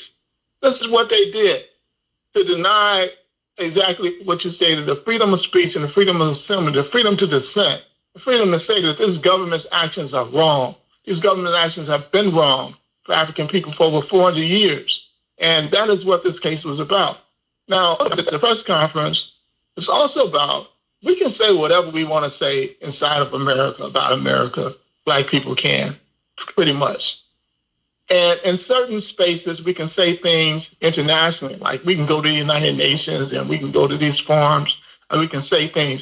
But the minute we get a foreign entity to stand with us in saying this, now we are being described as criminal. And this is what they did to W. Du Bois. This is what they did to Mark, that's how most people say sealed both Malcolm X and Martin Luther King's death, because he began to internationalize and get international friends on the side of our issue. And so this is what they didn't want, and this is what they don't want. And so they want to just confine our talk within, the American borders, where we can't get any mainstream media to pick it up, and which means we have no voice. And what the chairman did and what others are doing is looking outside of America to expand our voice globally and get international assistance as we continue to push our issue for reparations and liberation from this colonial empire So this is what this was all about. As Brother Mutaki said, this was a war between United States and Russia and the Hulu Three because, there was an agreement, which doesn't mean a conspiracy. You can have an agreement between civil society organizations for collaboration and solidarity. It doesn't mean conspiracy to act on behalf of the Russian government. It just means that there was an agreement to forward shared interests. Cam, look. Well, because I want you to be real clear. Your enemy is telling you you can't decide for yourself you want to be free. You hear me? So if you ain't got a white slave master, you need a Russian slave master. You hear me? But your enemy is telling you white power worldwide, even if you're a black revolutionary. You need a white man in Moscow or a white man in Washington, D.C. to tell you what to do. And this was under the Trump administration and the Biden administration. Both administrations. Real clear, man. And so you also mentioned, Cam, historically, Du Bois targeted by this, right? Marcus Garvey targeted by this. We charged genocide was a petition taken to the UN. Was that in the 1940s or the 1950s? I think it was the 1940s. 1952. That's what Paul Robeson. And that came out in the trial as well, that they patterned their petition, not after some Russian directive, because there was no Russian directive. They patterned their petition after the Robeson-Patterson genocide petition. Oh, brothers and sisters, look. I've been very leery, Cam, these last few years about all this talk of Russian independent, Russian interference and Russian bots and trying to influence black people. Man, black people don't need Russians to tell us nothing about suffering in America. That's exactly right. We got a case we're going to talk about tonight. Elijah.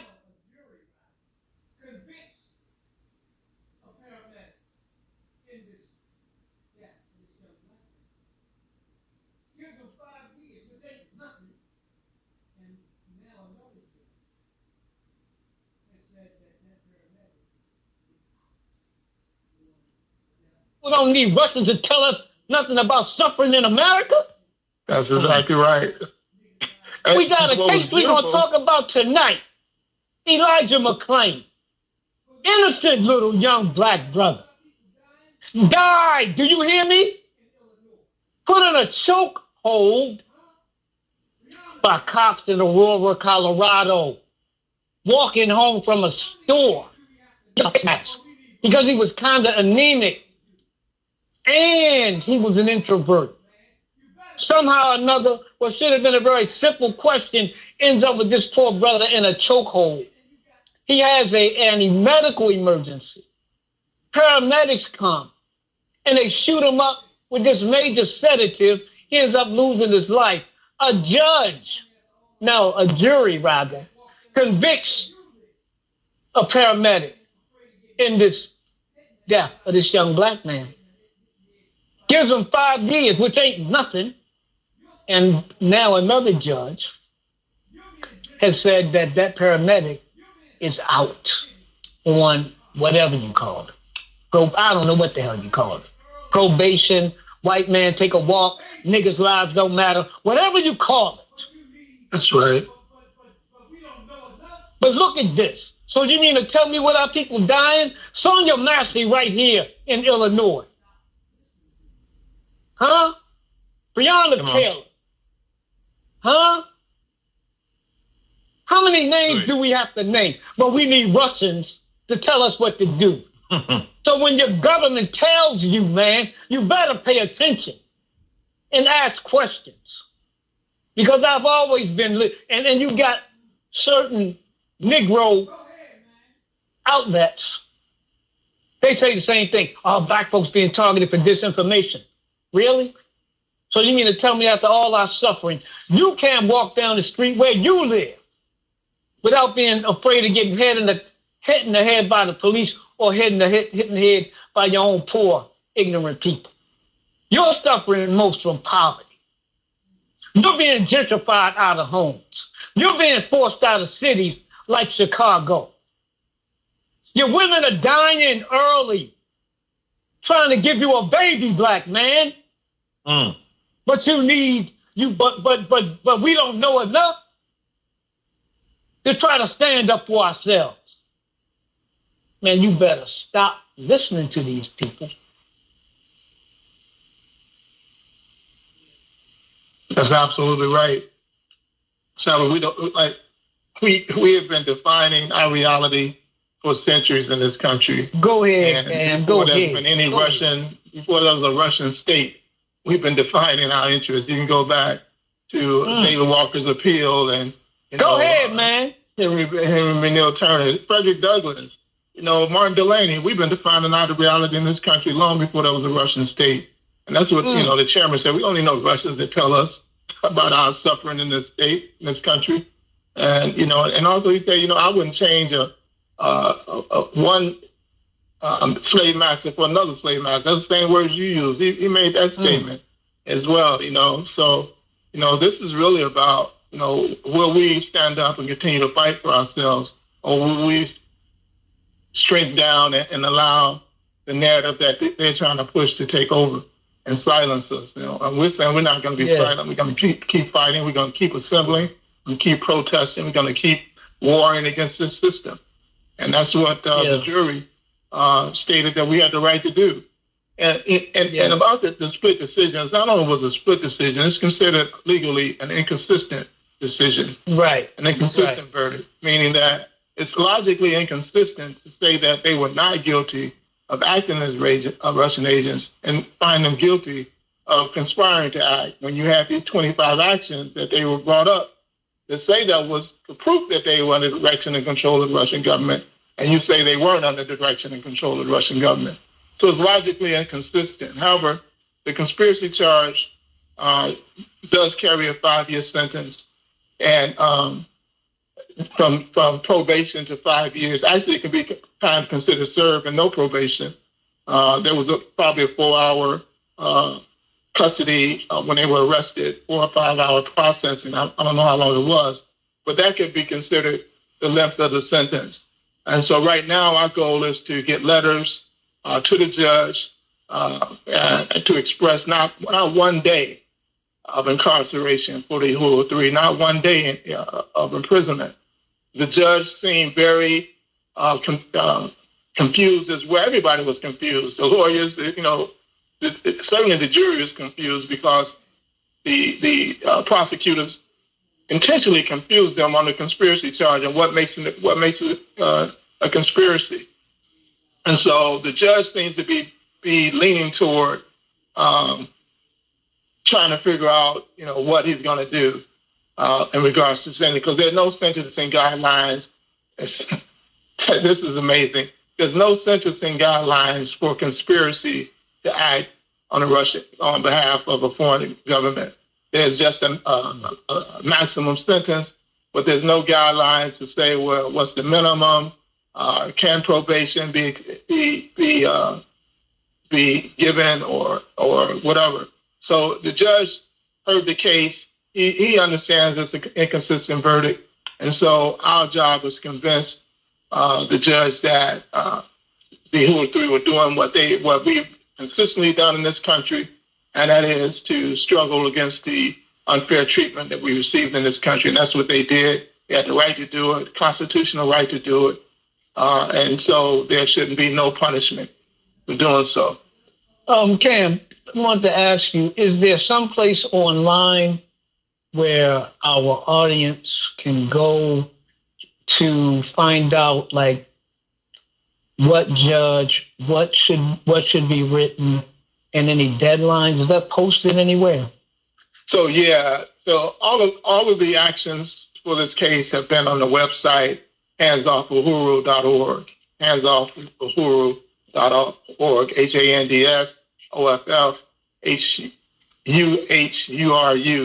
HANDSOFFUHURU.org, handsoffuhuru.org. And the sentencing date is November 25th. However, there's going to be a sentencing hearing prior to that. We don't know when that hearing is.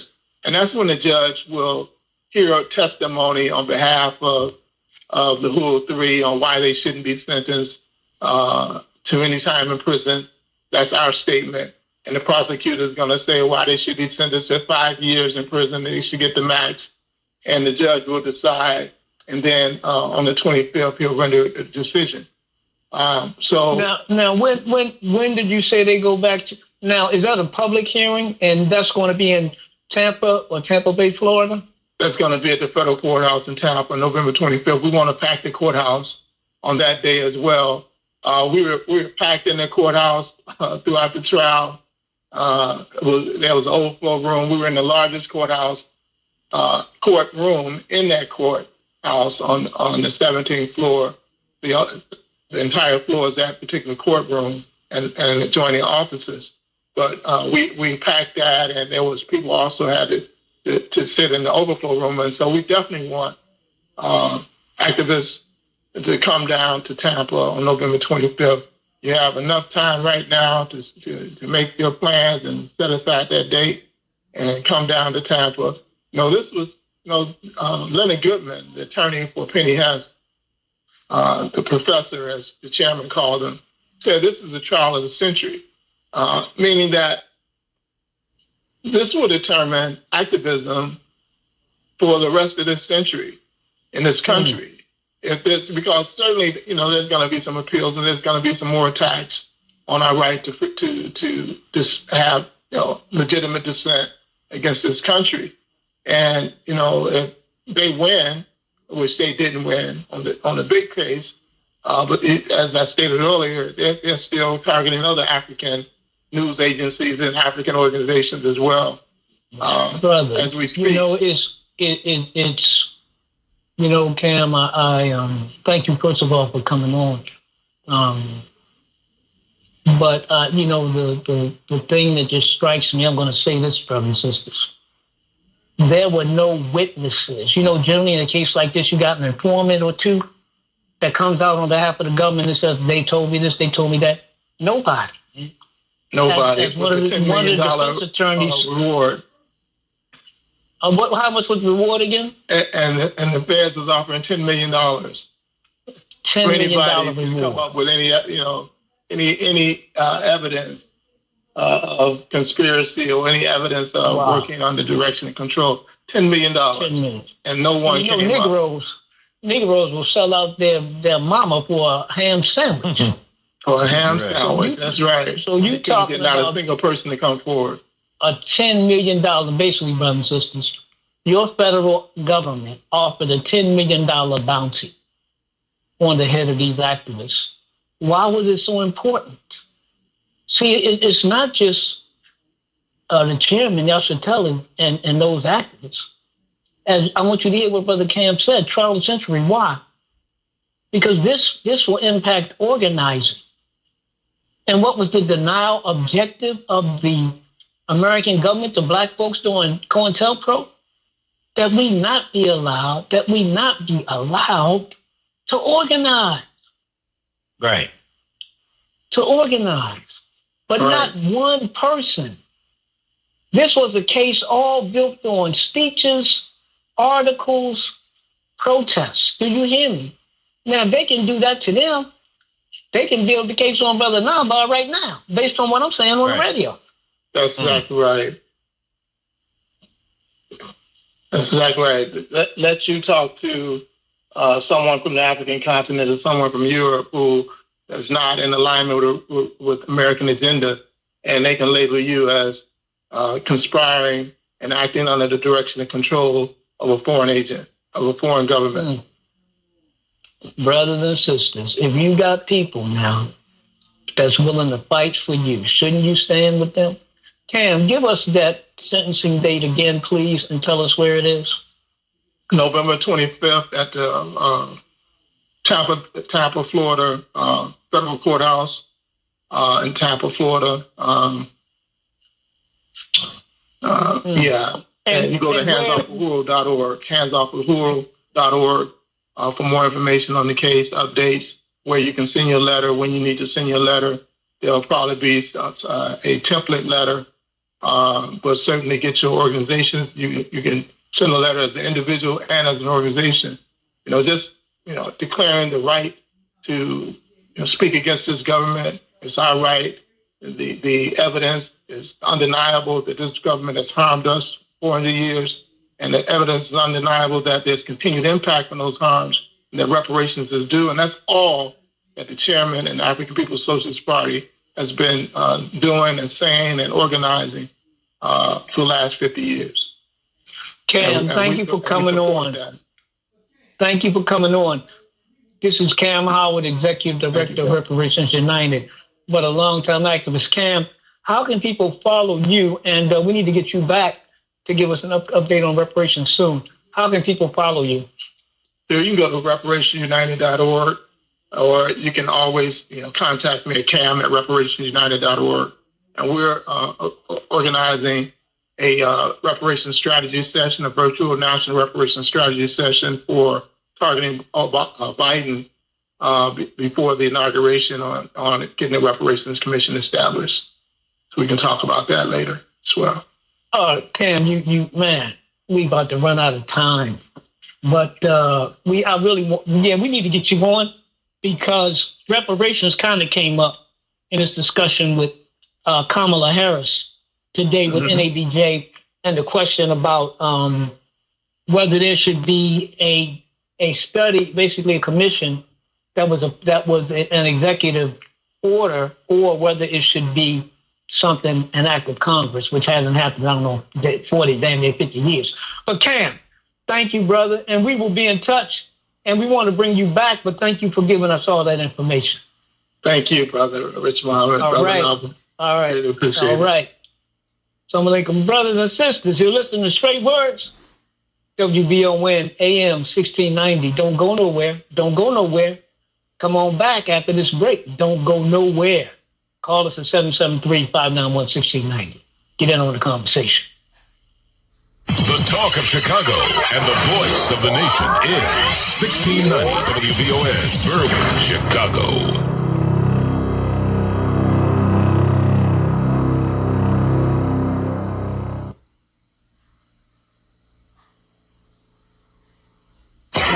I'm Vanessa Tyler.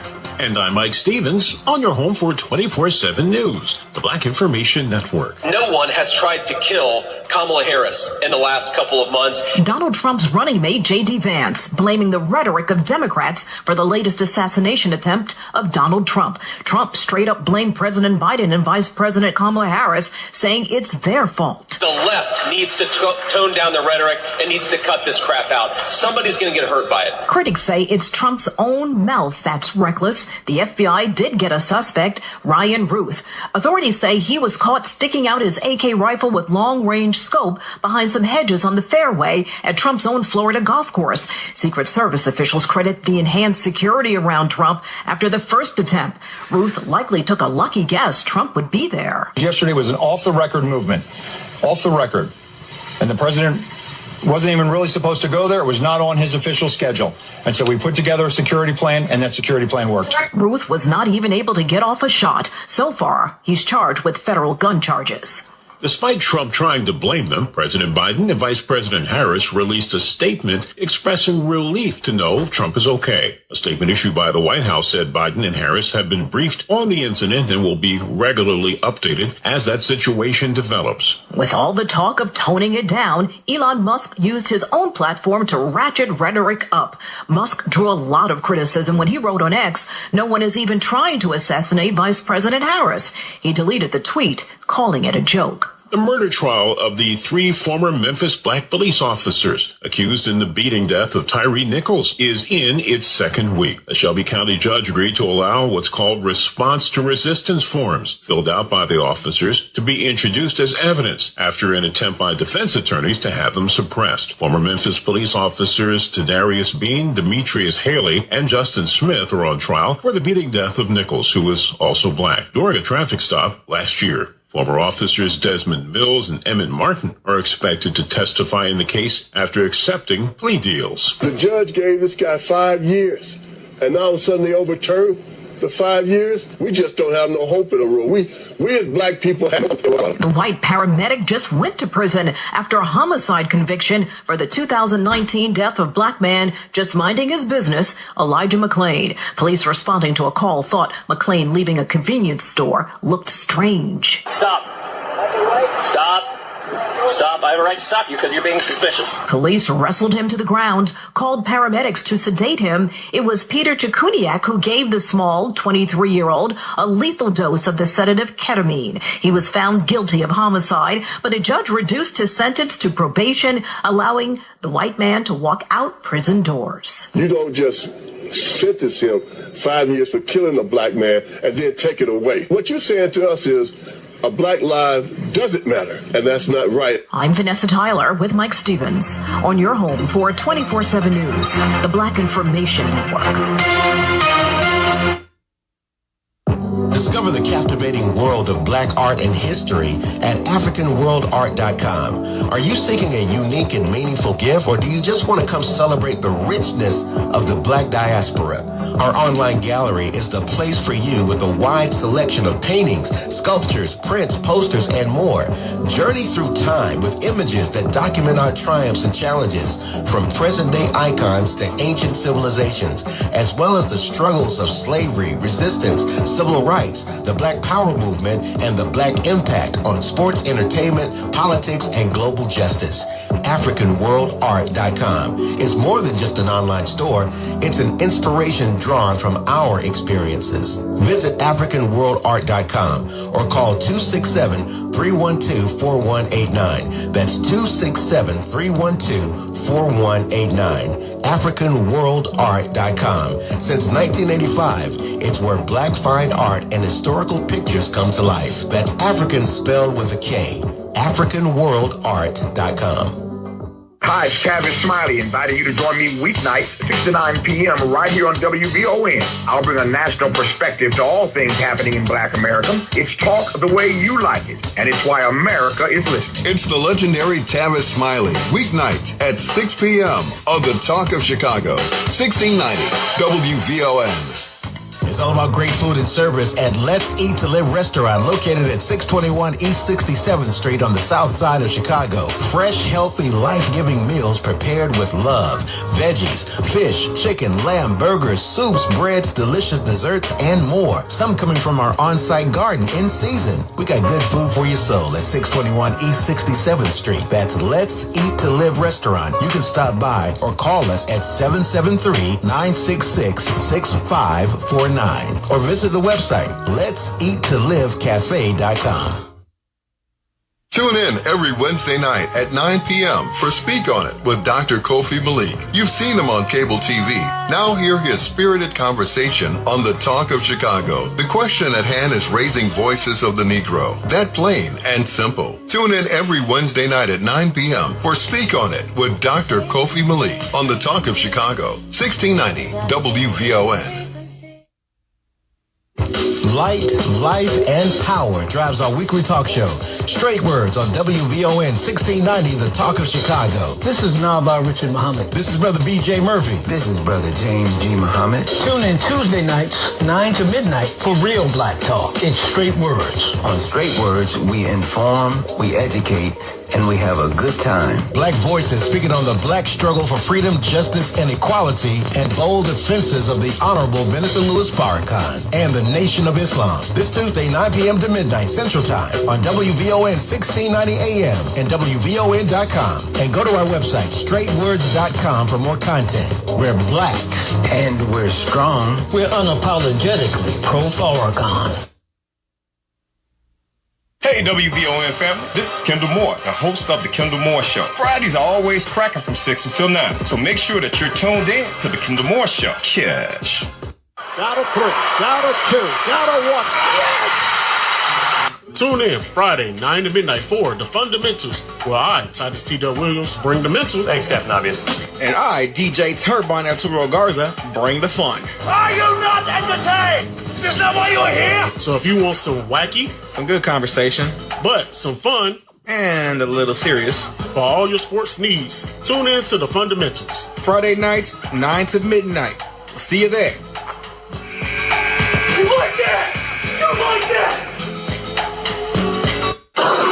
Alexa, play WVON 1690 AM. Getting WVON 1690 AM station from iHeartRadio. Try it out for yourself. America is listening to WVON. The views expressed on our programs are not necessarily those of WVON, Midway Broadcasting Corporation, or our participating sponsors.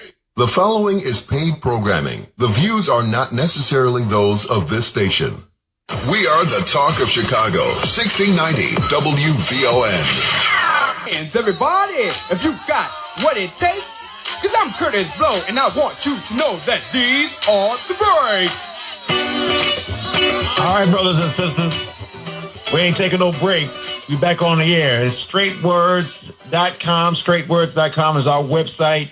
We're on WVON 1690, the Talk of Chicago, every Tuesday night from 9 until midnight, giving you some power-packed content. I wrote something down that Sister Patrice said earlier. We give out information that is germane to our survival, and that's what we do here with the content that we bring to you, brothers and sisters. We deserve your support by the grace of Almighty God. If you feel like, what you're hearing on the air is vital information to our people, please support us and keep us on the air. And we take your donations because that's what keeps us rolling every week. You can go to straightwords.com, straightwords.com. All the information on how to support us is on the front of the website. And also you can text us at 312-480-9775, 312-480-9775. Brother Naba'a Richard Muhammad is the host, editor-in-chief of the Final Call newspaper. Brother James G. Muhammad, content contributor of the Final Call newspaper. I'm Brother BJ, and we're going to go into our next segment. But Brother Naba'a, Brother James G. Anita's been holding on for a minute. Let's check in with her real quick and see what she's got to contribute to the conversation. Sister Anita, thank you for holding on. Go ahead and talk to us on Straight Words, sister. Assalamu alaikum and good evening, late evening. Basically, we're in between fake religion and no religion. Russia is no religion, supposedly, but they say they do things. And then fake religion is America and Israel. Okay? They say no slavery, but there's constantly slavery here. And then if you break their fake or no religion, then you get into buck breaking with them. You know what that is. Now buck breaking is police killings, jail sentencing, slandering immigrants, saying they're eating animals and, more like savage people. Then they flood immigrants in your neighborhood so you have no familiarity with who's in your neighborhood. And basically, all those people need mental health, the fake and no religion, and they will not accept it because they don't believe in God. Elijah Muhammad was man enough to deal with all of it. And if we keep straying from that, we're going to have a problem. Now, I got a problem with this Russia thing because I want to get a metropolis hospital, Elijah Muhammad, on the south side of Chicago, along with the Michael Jackson Museum and that airport. Okay, so we can get some money on that south side of Chicago. And I need the Middle East to probably help us do, students from over east coming over, working in the hospital and helping us develop that. And if we got to get money and making it where both countries are, or both whoever is contributing is helping, because the mental health cannot be solved in America. We cannot trust their mental institutions and their mental diagnosis because they all have problems with their own racism. And unless we get somebody like Elijah Muhammad who knew how to wash that out of the system and clean you up and make you ready for God again, we're going to have a problem. And now I got a problem. They're talking about we can't deal with no foreign entity. And this is why they didn't like Elijah Muhammad, because Elijah Muhammad didn't pollute anything. He didn't bomb anybody. He didn't kill or steal. And he dealt with the Middle East with no problem. But for some reason, the fake and the no religion cannot deal with the Middle East without a problem. Okay? So we got a problem. Mm-hmm. They're just jealous of black men, period. And black men, if they have to take care of white men, that's what men usually do with women. Women usually let men take care of them, not men. Men should not force other men to take care of them because that's an all-male perspective on something that's a female male, even in the just natural world. They work together. So that's not going to work just in itself. And I'm not cracking on people that like each other the same sex. I'm just saying the natural world is requiring. You know what I'm saying? So we got a problem. And I need that hospital built because Dr. Terry said we have no hospitals that are black anymore.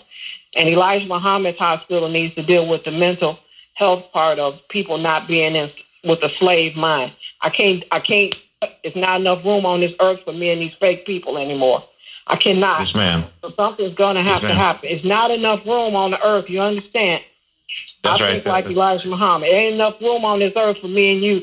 So you got to go. Or get yourself together. We treat you like an animal in a cage.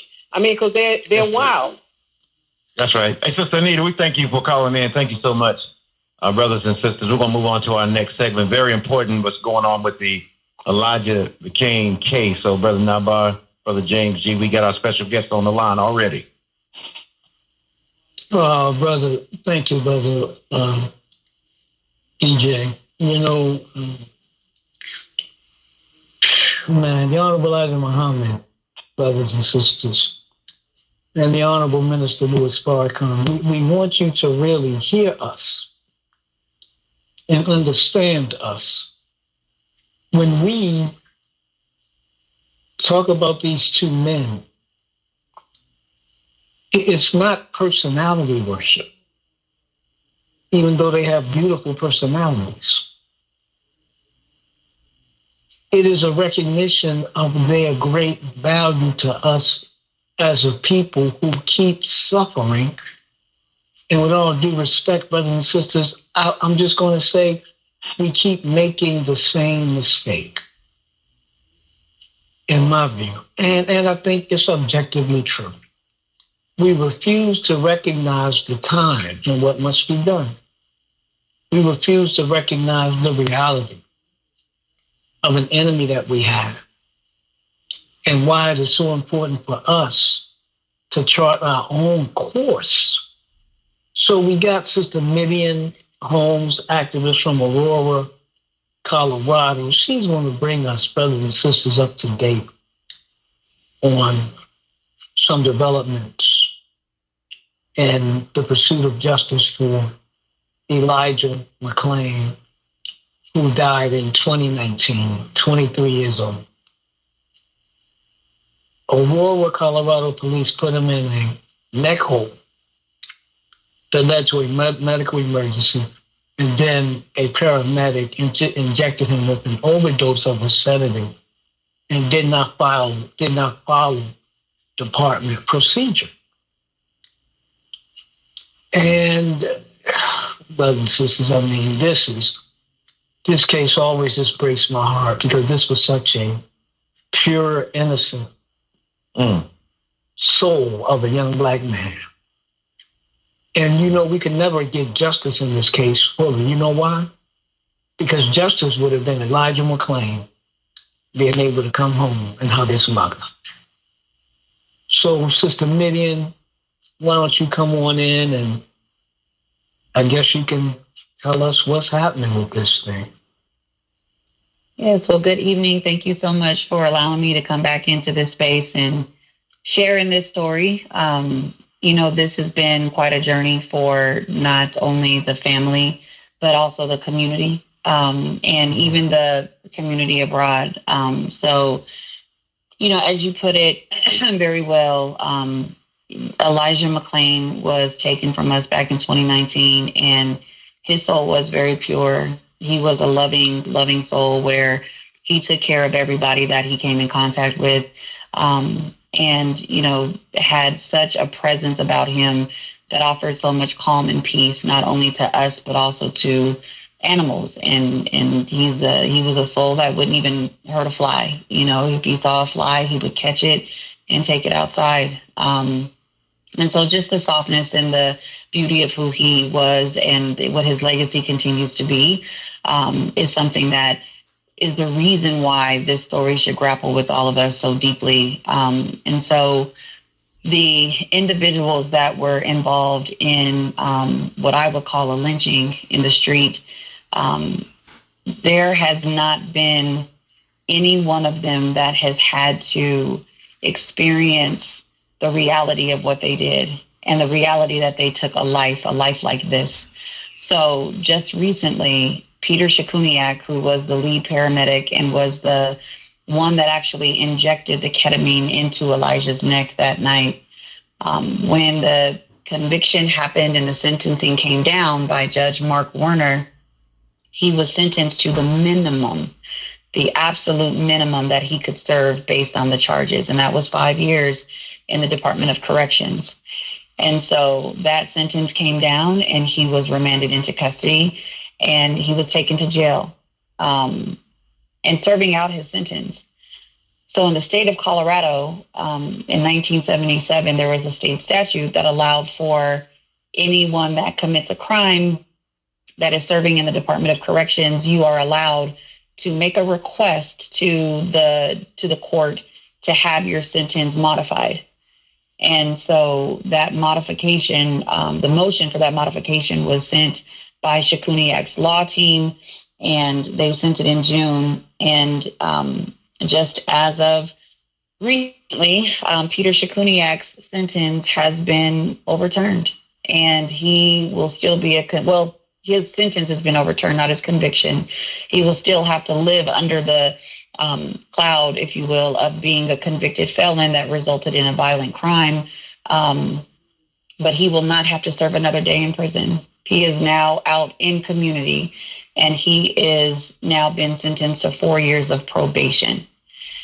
And so since 1977, when this law was written, there's only been 203 situations where a mandatory sentence, because this was a mandatory sentence, has been modified since 1977. And I'm sure if we peel back the layers of that data, I'm sure that those that are getting these modifications don't look like us.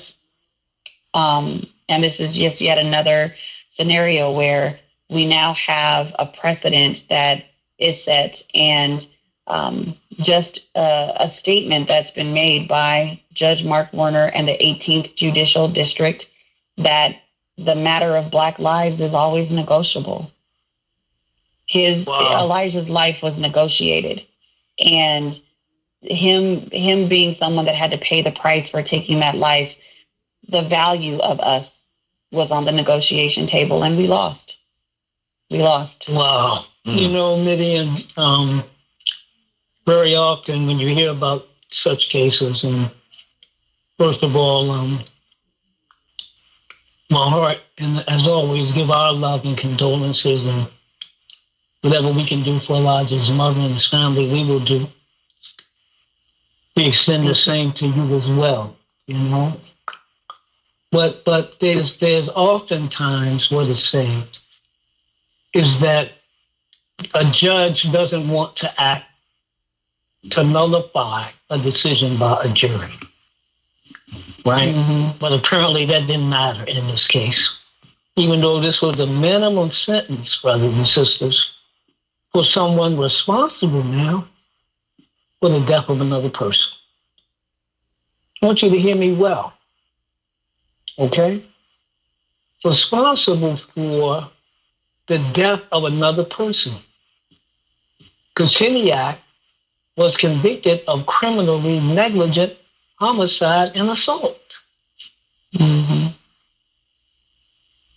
How, I mean, I know you, well, I don't know, are you stunned by this? How are people reacting? I would say we're broken. This is a moment that was, you know, when we got the conviction, there was for a moment, the conviction and then the sentencing, for a moment, I think the Black community, specifically in Aurora, Colorado, for a moment, we really felt like, okay, we're seen. We are seen, we are valued, we are understood, and we are present. There was the validation of our presence. There was an acknowledgement, it felt like, to our struggle that we continue to stand toe-to-toe with every day. There was a moment that we were able to hold to say, okay, there's something here that was different, because we weren't anticipating a conviction or a sentence that came through. And once we got that, we said that it was something that we could at least start to create some closure, especially for the family. And then for this now to come back into fruition and for it to go this way, it completely takes all of us back into the pain, back into the pleas and the cries that we heard from Elijah in the final moments of his life. It brings all of it back into play. And it's a slap in the face, absolutely. And at the same time, it creates a narrative that even when there are convictions, when our lives are, the system is still at play. The system is still at play. The system never shut off. It never shut off. And part of it is we gave this, we let hope come back into the room, and we shouldn't have done that. We shouldn't have done that because now we are dealing with a family that is even more broken than they were when they started this journey. And that's not right. It's not fair. It's not okay. And I hate to say that we shouldn't have had hope, but the reality is that because of the systems that we have, I almost want to say shame on us for having hope.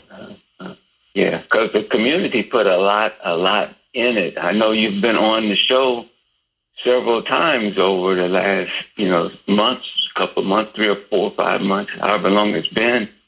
And the community was letter writing. I know you came when we sent letters from Chicago. The community was somewhat disheartened by the other defendants. I think they all got off, or with just barely any punishment at all. So to hear you say that word, that it felt broken, I can feel that. I mean, I can really feel that, especially this young man was such a beautiful young man, as has been said. It's almost like being back in slavery. You don't have any kind of right that the white man needs to respect at all, like Brother Naba'a said, 5 years, that was a slap in the face right there. And now I was wondering, is there some history of this particular judge? Does he have a reputation down there, or I don't know, was he on an appeals court or something, but does he have kind of a reputation for being maybe anti-black or hard on black defendants? So his evaluations continue to come through just arbitrarily. And, the sentencing across the board, and it's not just a Colorado problem, but the sentencing across the board is always disparate. And he does not do anything to push back against that. So he is absolutely holding the line of the status quo. But his reputation preceded him in this case because he's got 20 years of, he was a police officer for 20 years. And so for that history, for him to have that type of lived experience so ingrained and embedded in his career, his reputation truly preceded him. And that's really incredible. Yeah. So like you said, the community is broken. I don't know, has there been enough time to even kind of get your head around it to kind of, I guess that's the end of the debate as far as this, or is it, as far as this case is concerned, since that he was the final one that had been dealt with. Is this like the end of the line with regard to what can be done with regard to bringing justice to Brother Elijah? Yeah, I think so we're just right here in the reality of it. This fear that has pierced the hearts of so many people. We're just feeling the blow. So, but one thing that we are starting to organize around is making sure if there's any space that we can go into to recall the judge, or to ensure that there is something that we are filing grievance against his own reputation as a judge. We're going to do everything that we can to pursue that piece of it. And then also following the lead of the family. And to be honest, there isn't really much that they really have left to fight. And so just asking if they're okay with us as a community continuing to rise and to go into spaces where we can start kind of becoming a nuisance for this particular judge. And so I think that we'll be able to get the family to agree to that piece of it, and then we'll start to make moves for that. But, by no means, that can only barely scratch the surface of any type of feeling of, acknowledgement of who Elijah was and the value of who he was. Those are the spaces that we're starting to have conversations around, and then working with lawmakers to see what are the spaces they need to go into to ensure that we don't have this type of thing happen, and working to see if we can set a precedent in that way for the legacy of Elijah, and just doing everything that we can to ensure that we keep that part of his name continuing to thrive. Because the part that really is sad, that really, really gets into my soul, is the fact when our babies read the history of this story, they have to read this part. And that's not okay. That's not okay. Sister Midian, is the judge, is he elected or is he appointed? He was appointed to this position, so we're watching to see if he's looking to do anything to put himself in front of the Judicial Commission to, go to a state of appeal, or go raise his stakes in his career. So that's the part that we're working hard and diligently on, is to see what avenues that we can ensure that we're blocking, and then going back into the space of where he was appointed to see if there can be any kind of recollection of his judgeship because of this particular decision. The Attorney General's office has spoken candidly about their disappointment, and the community is obviously 100% speaking freely about the disappointment and the disdain in this decision. So any of the spaces that we can go into to impact his impact on our community is something that we're going to definitely continue to push forward with. And brothers and sisters, this was the judge in the case itself. This was not like a different judge. It wasn't an appeals judge. It wasn't somebody else. This was the judge that in the courtroom issued the minimum sentence. And now he has come back and rescinded that sentence. It makes me wonder, when he imposed the minimum 5 years after taking the life of this precious 23-year-old, and the immense pain that it inflicted on his family, and the terrible tragedy that it was for our community. And like you said, Brother James, letters coming from literally all over America and even from outside of the country, because we were part of a letter writing campaign to appeal to this judge, to give them the maximum, and we were hoping that he would get some measure. Again, brothers and sisters, you can never give us justice for Elijah McClain, because you can't bring him back. Right. So you can't he wanted to let him go. He wanted to let him go from Jump Street, man. Yeah, that's how it seems to me. He wanted to let him go. So when this thing came up, which is so rare that prosecutors were against it, Sister, you talked about, I guess, the state attorney general who was against it. But it showed you, Brother James, just what you said, and I thought about the same thing. We talk about the Dred Scott decision, and we say that it was overturned.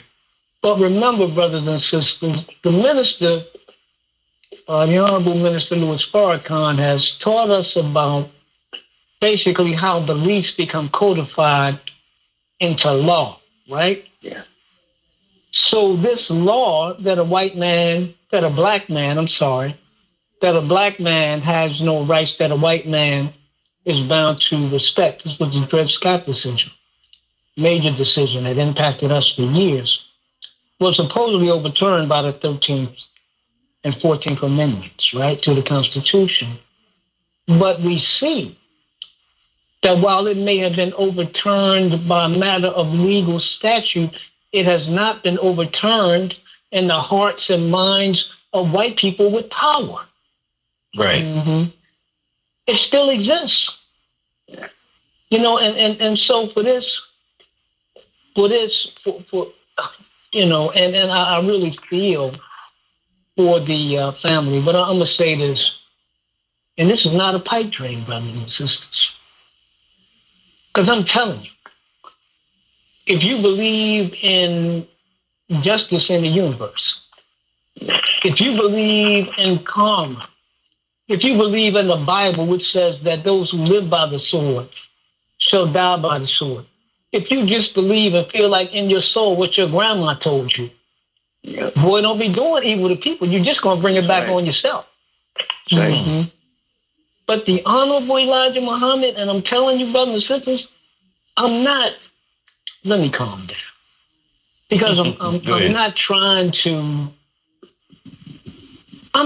to berate anybody, brothers and sisters. I'm not. I'm not trying to throw off on somebody. I'm not trying to condemn you. I'm not trying to do none of that. I'm simply saying this, that we believe, the three of us brothers on this radio show, and members of the Nation of Islam, and many, many, many, many others, believe that this is the day of our divine rise. But not only that, this is the day of the punishment of our enemies. Right. And they will not be able to escape the evil that they have so deliciously poured out on us. The evil that they have delighted in doing to us. Now, we don't carry weapons. We don't have no army. We are peaceful people. We are forbidden now. In our teachings, we are forbidden to commit acts of violence on self or others. Unless we're in self-defense, right? Right. But brothers and sisters, these two men, the Honorable Elijah Muhammad and the Honorable Minister Louis Farrakhan, said that God himself has come to us. Now I want you to reason this, I want you to consider this, just for a minute, right? Give me a couple minutes. We believe that we are the fulfillment of the prophecy of Abraham, where God tells Abraham that your seed will go into bondage under a strange land and a strange people. This is certainly a strange land. This is certainly a strange people. And that Abraham's seed would be afflicted. We have certainly been afflicted and abused for 400 years. We've been here over 400 years. But it says, after that time, I will come, meaning God himself would come and judge that people, and they basically save this people. He's going to choose this people that's been destroyed, Abraham's seed, as his own, and he's going to judge the nation which they have served. I just got to say, brothers and sisters, and I don't mean to be disrespectful to anything that anybody believes, but I'm just going to say, speaking for me, I don't need a God that's not interested in the affairs of black people. That's right. So if you want to talk about the Hebrew boys in the Bible, you want to talk about the deliverance of the children of Israel in the Bible, you want to talk about Shadrach, Meshach, and a bad Negro in the fiery furnace. You can choose any of them that you want, brothers and sisters. But I've been in this 37 years now, the majority of my life. And what I've seen over 37 years is a continual, not an easing of the oppression and the murder and the disdain and the hatred of our people. It hasn't lessened, brothers and sisters. It's increased. Especially today. Yeah.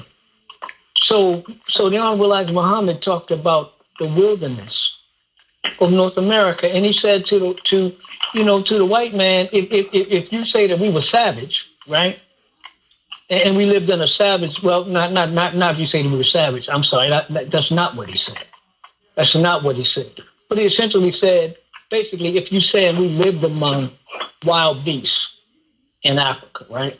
He said we were basically better off among them than we are among white people in America. So he called, the Honorable Elijah Muhammad called America the wilderness and called this a savage, uncivilized place. So I'm saying to you, brothers and sisters, so when you hear today white people talking about they can't have babies, that's one of the punishments of God, that you're going to be barren. When you see them now turning on one another, right, fighting one another, they don't even know if their government. Look, they tried to overthrow the government January 6th. Do you realize that? Not black people. Not black people, white people. Now they're trying to rewrite it like it never. Well, it wasn't really that. They're liars, man. Right. They're liars, and now these people that are legitimate traitors to the government of America, you got people calling them heroes. And many of these people, brothers and sisters, that did that insurrection at the incitement of Donald Trump, who said if you don't fight for a country, you won't have one. Don't look. You better go back and look at what he said that day. Don't let people fool you and they get on TV talking about when he told them go peacefully. Yeah, that ain't what he said. That ain't what he said. He said you go fight or you're not going to have a country and I'll meet you at the Capitol. And then as this thing was going on for hours, fighting, quote unquote police officers, right? People are erecting gallows and chanting, "Hang Mike Pence, the Vice President of the United States of America."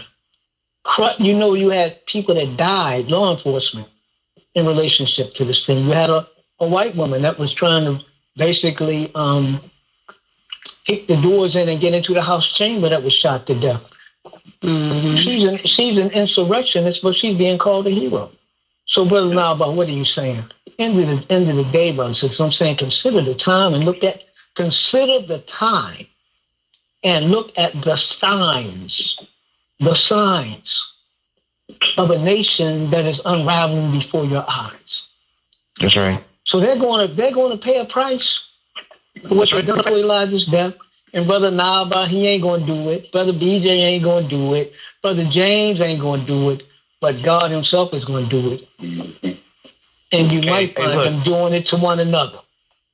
I was going to come behind you, Brother Naba'a, and say, the scripture says, as it was in the day of Noah and Lot, so shall it be at the coming of the Son of Man. God's pattern has not changed, brothers and sisters. So I don't know why we think that we immune from the pattern of God, of what he's done in the history of being on the side of the oppressed. God is present. See, we believe that God is present and we have been visited by him. That's why we talk like this, because we know something. Yeah. And we are sure of it. And we are sure of it. So it's that go ahead, brother.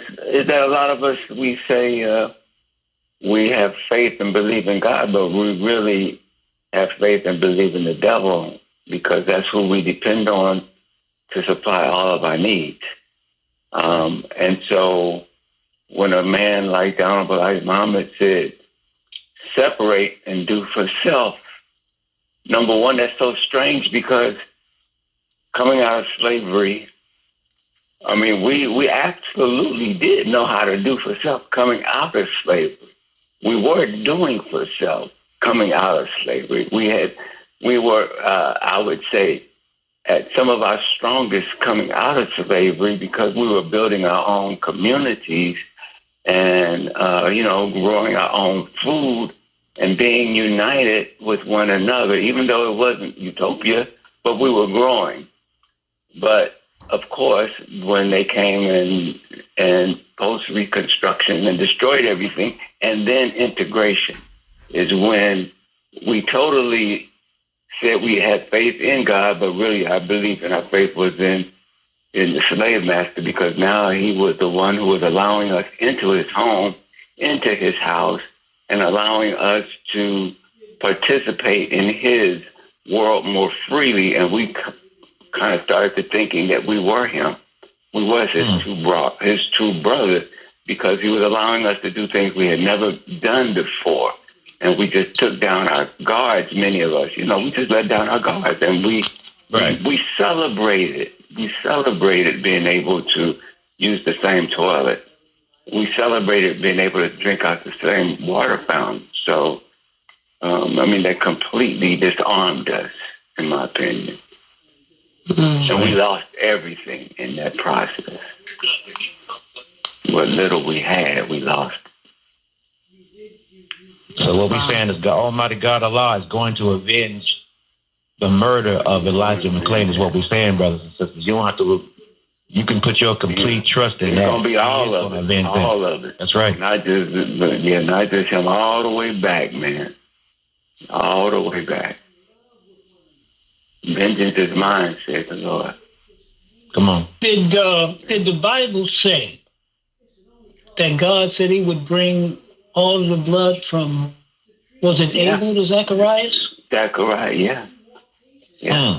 On that particular generation, brothers and sisters. Yeah. So, Sister Midian, I want you, and I hope that perhaps you and Brother Elijah's mother and family and our brothers and sisters there. I know it's a difficult time, but you all did the right thing by standing for what was right. Yeah, that's right. You did the right thing by demanding justice. You did the right thing by not laying down at the foot of the slave master and saying, "Do what you will." No, you fought. That means that we are growing in consciousness and we're growing in love with one another. So as they inflict this pain and this hatred on us, it should only cause us to fall deeper in love with one another, to treat each other better, to be more patient and loving and kind with one another, to look at all of our children as all of our children, to avoid division, and to support those that are working on our behalf. But brothers and sisters, we are not crazy. Well, I'm a little crazy, but I'm not insane. That's right. A little crazy. But I'm smart enough to know that when I look at Scripture, I don't see anybody else that's been in bondage around the world for 400 years, brothers and sisters. And either it's true or it ain't. See, you can't say that don't count because it's black people. Right. So it was all right. It was all right. And when you thought it was somebody else, like them people that came from Europe into what's called Israel, that was set up by the forces of this world and not by the prophesied Messiah. When you thought it was them, it was okay, right? You can believe that, but you can't believe that prophetic picture in the Bible is you. You can't believe that. Why? I'm just saying, what? Consider it. Why not? Why is it so easy for you to believe in somebody else when ain't nobody suffered like you? Ain't nobody been in bondage like you? Ain't nobody been raped like you? Ain't nobody been lynched like you? Ain't nobody been burned at the stake like you? Ain't nobody been cannibalized like you? You don't think they ate black people? You better do some research. You white cannibals of black people in America. You don't think they ate the literal flesh of our people? And they talking about some foolishness. And no, that's their history. But I want us, brothers and sisters, and Sister Midian, I just want to pay homage to you and everybody that was in this fight. Right. Because it takes something out of you to get into a fight, and even to hope that you will have victory. Especially dealing with the forces that you've been arrayed against. And to force that judge to capitulate to the 5-year sentence. And then for him to turn around and undo his sentence because he didn't want to do it in the first place. They always talk about respect for the rule of law when it comes to us. We gotta respect the rule of law. We gotta. No matter what the verdict, Breonna Taylor, whoever it was, Jordan Davis, whoever it was, the jury decided, and we got to stick by the rule of law. But they have no respect for the rule of law. But there's a divine law that they can't escape. That's real, and I appreciate all the passion that you're speaking from, and the love is felt. Please know the love is felt, and I would just say to those that are listening, we are in a place where right now we're feeling the reality of the pain that this has caused, and that's the space that we are in right now. Is just feeling that reality and understanding that this is going to be a hard process. But if you all can just keep us lifted, when you've got folks out here that are, holding their arms up for the fight for justice, and those arms get tired, we need somebody to hold our arms up as we're holding things up. And that's what we need right now. We need y'all to lift us up while we go through this, because we will get back up. Believe that. We will definitely get back up. We will be just as fierce, if not more. We will be just as strong, if not more. And we will be just as connected, if not more. And so if you all can just continue to keep us lifted, and just know that we are going to continue to fight, because one of the things that I know I live by and I ground myself in is if I can feel, I can fight. And this hurts. And so I know that I still have fight left, because this hurts and I can feel it. So we're going to get back up. It's going to be a road, but we're going to get back up. That's for sure. Sister Midian, thank you for spending this time with us. Stay in touch with us. Let us know if there's anything we can do. We will certainly be lifting you up and keeping you in our prayers and thoughts. Assalamu alaikum. Thank you so much. And I believe you when you say it, Brother Naba. So, walaikum assalam, and I believe it. I believe what you're saying. Thank you so much for the time, for the opportunity to speak in and to continue to keep Elijah's name alive, because when we say his name, that means that we never let him die. So we still got to fight, and we still got a story to write. Absolutely. That's right. Thank you all so much. Okay. All right. Thank you, Sister. Thank you. So, brothers and sisters, you've been listening to Midian Holmes, activist, advocate, friend of the mother and the family of Elijah McClain, who died at the hands of, or who died as a result of the actions of white cops in the Aurora, Colorado Police Department. And then at the hands of a paramedic who violated protocol and gave him a major sedative that ended up taking his life. Right. And that paramedic is now out. Powerful segment tonight, man. Yes, sir. Good content, brother. Yeah. Good. I mean, refer back to my sister. She said this information is germane to our survival, because we have to understand that we do have an enemy. We at war, brothers and sisters. Just because we can go in and out of the White House now, and it looks like, everybody's getting excited to be on the front lawn of the White House with a flag in your hand, but you're not treated like no American. So we better wake the hell up and realize that, I want to read this real quick, brother. When I was mentioning about intense regret, I found that article that was in the final call, and that name of that article, I was talking to my brother Jabril in Intense Regret earlier in the show, and the article is called The Final Exam. This is in the Farrakhan the Traveler article by brother Jabril, rest in peace. The Final Exam, the entrance to the kingdom of God.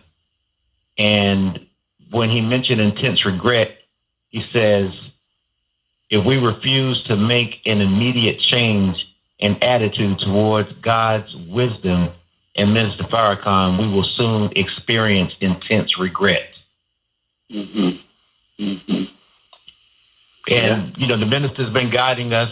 We refuse to recognize the divinity of the Honorable Minister Louis Farrakhan. He's a divine man, brothers and sisters. Ain't no doubt about it. He's a divine man in our midst. God always sends us somebody, whether you believe it or not, because you can watch a football game, you got a widescreen TV, you ride around in the latest vehicle, you got video games and stuff, but you believe that God, his pattern has changed of how he looks out for those that he loves the most. And he sends a man like him in the midst of us. And you just can't fathom that a black person can be a divine messenger of Almighty God. You just don't believe it. Mm-hmm. Mm-hmm. But that's who he is. And, you know, people mistake our recognition of that fact that he is divinely guided by the God who came July 4th, 1930 for our salvation and raised up the most honorable Elijah Muhammad. And the messenger left the Honorable Minister Louis Farrakhan for us to feed off of so that we can make it through this dark hour that we're in right now. So I'm just appealing just to reason with you brothers and sisters. You know, don't take what we're saying, you know, as, you know, challenge it. I mean, try to prove us wrong and find out that the Honorable Minister Louis Farrakhan has been right in our midst the whole time.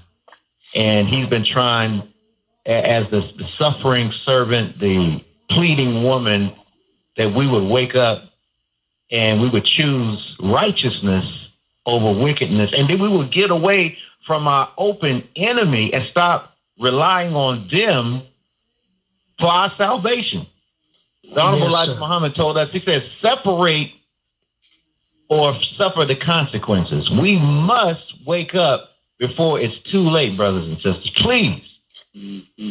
Yeah, and I think, Brother BJ, what the point is, brothers and sisters, we start by coming out of the mindset and the influence of our former slave master, who they have made us into themselves. Right. So they hate black people, we hate black people. They want to get drunk and get high, we want to get drunk and get high. They want to run rampant and do everything under the sun that's immoral. We follow them. They pull their clothes off, we pull ours off. Yeah. They want to carry guns and shoot, we want to carry guns and shoot. They worship the almighty dollar, we worship the almighty dollar. They're devoid of spiritual values, we follow them, we're devoid of spiritual values. So when we say the Honorable Minister Louis Farrakhan is a divine man, what do we mean? We're not saying worship him, brothers and sisters. Right. You understand that? What we're saying is, and we talked about this earlier, we believe that we are the people that fulfill Abraham's seed prophecy. 400 years in slavery, under strange land, strange people. After that time, God himself says, I will come, deliver that people, and judge the nation that they are serving. Well, if that's the intervention of God himself, then these are divine actions, okay? These are not arbitrary. Right. And if the actions are divine, and meaning they're divided, meaning they are guided and defined by God himself, that doesn't happen without the God using his divine will to give you a divine servant to guide you into what the divine will is. You understand? Right? You see it throughout the Bible, and you see it throughout the Holy Quran. God has a divine servant. He has a messenger. He has a prophet. Even though the Honorable Elijah Muhammad said we're not in the days of prophet anymore. We're in the days of God himself.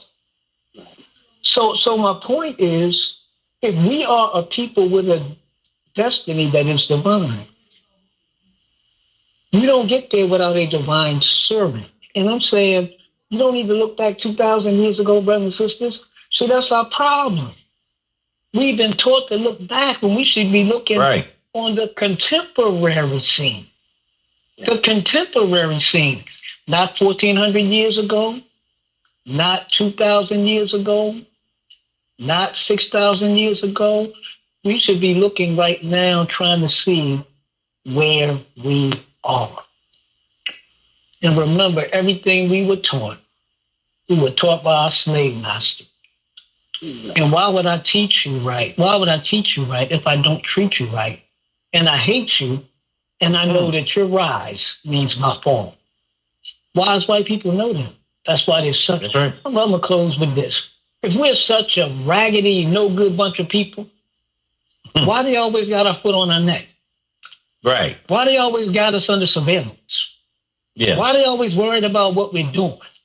Why they always snooping on us? Why are they trying to feed us the worst food? Why are they trying to assassinate our image? They're afraid of a rise of a black messiah. And they've already told us, you know. But it's too late for that. It's already written. Too late. Well, brothers and sisters, it's the top of the hour, and we concluded our show for today. We pray that you were blessed by something that you heard. We out here, brothers and sisters, because we love you, and we're willing to give our lives for the sake of truth. We were taught, be doers of good. That's what's going to make us beautiful as a people. And that's what makes us beautiful in the sight of God and to others that come into contact with us. So go out and show your love and show everybody that you are a child of God. It says, blessed are the peacemakers, for they shall be called children of God. Brothers and sisters, thank y'all. We'll see you next week. Thank you, Deontay. Thank you, Sister Jeanette, Brother Naba'a Richard, Brother James G, Brother BJ. We out. Assalamu alaikum. Wa alaikum salam.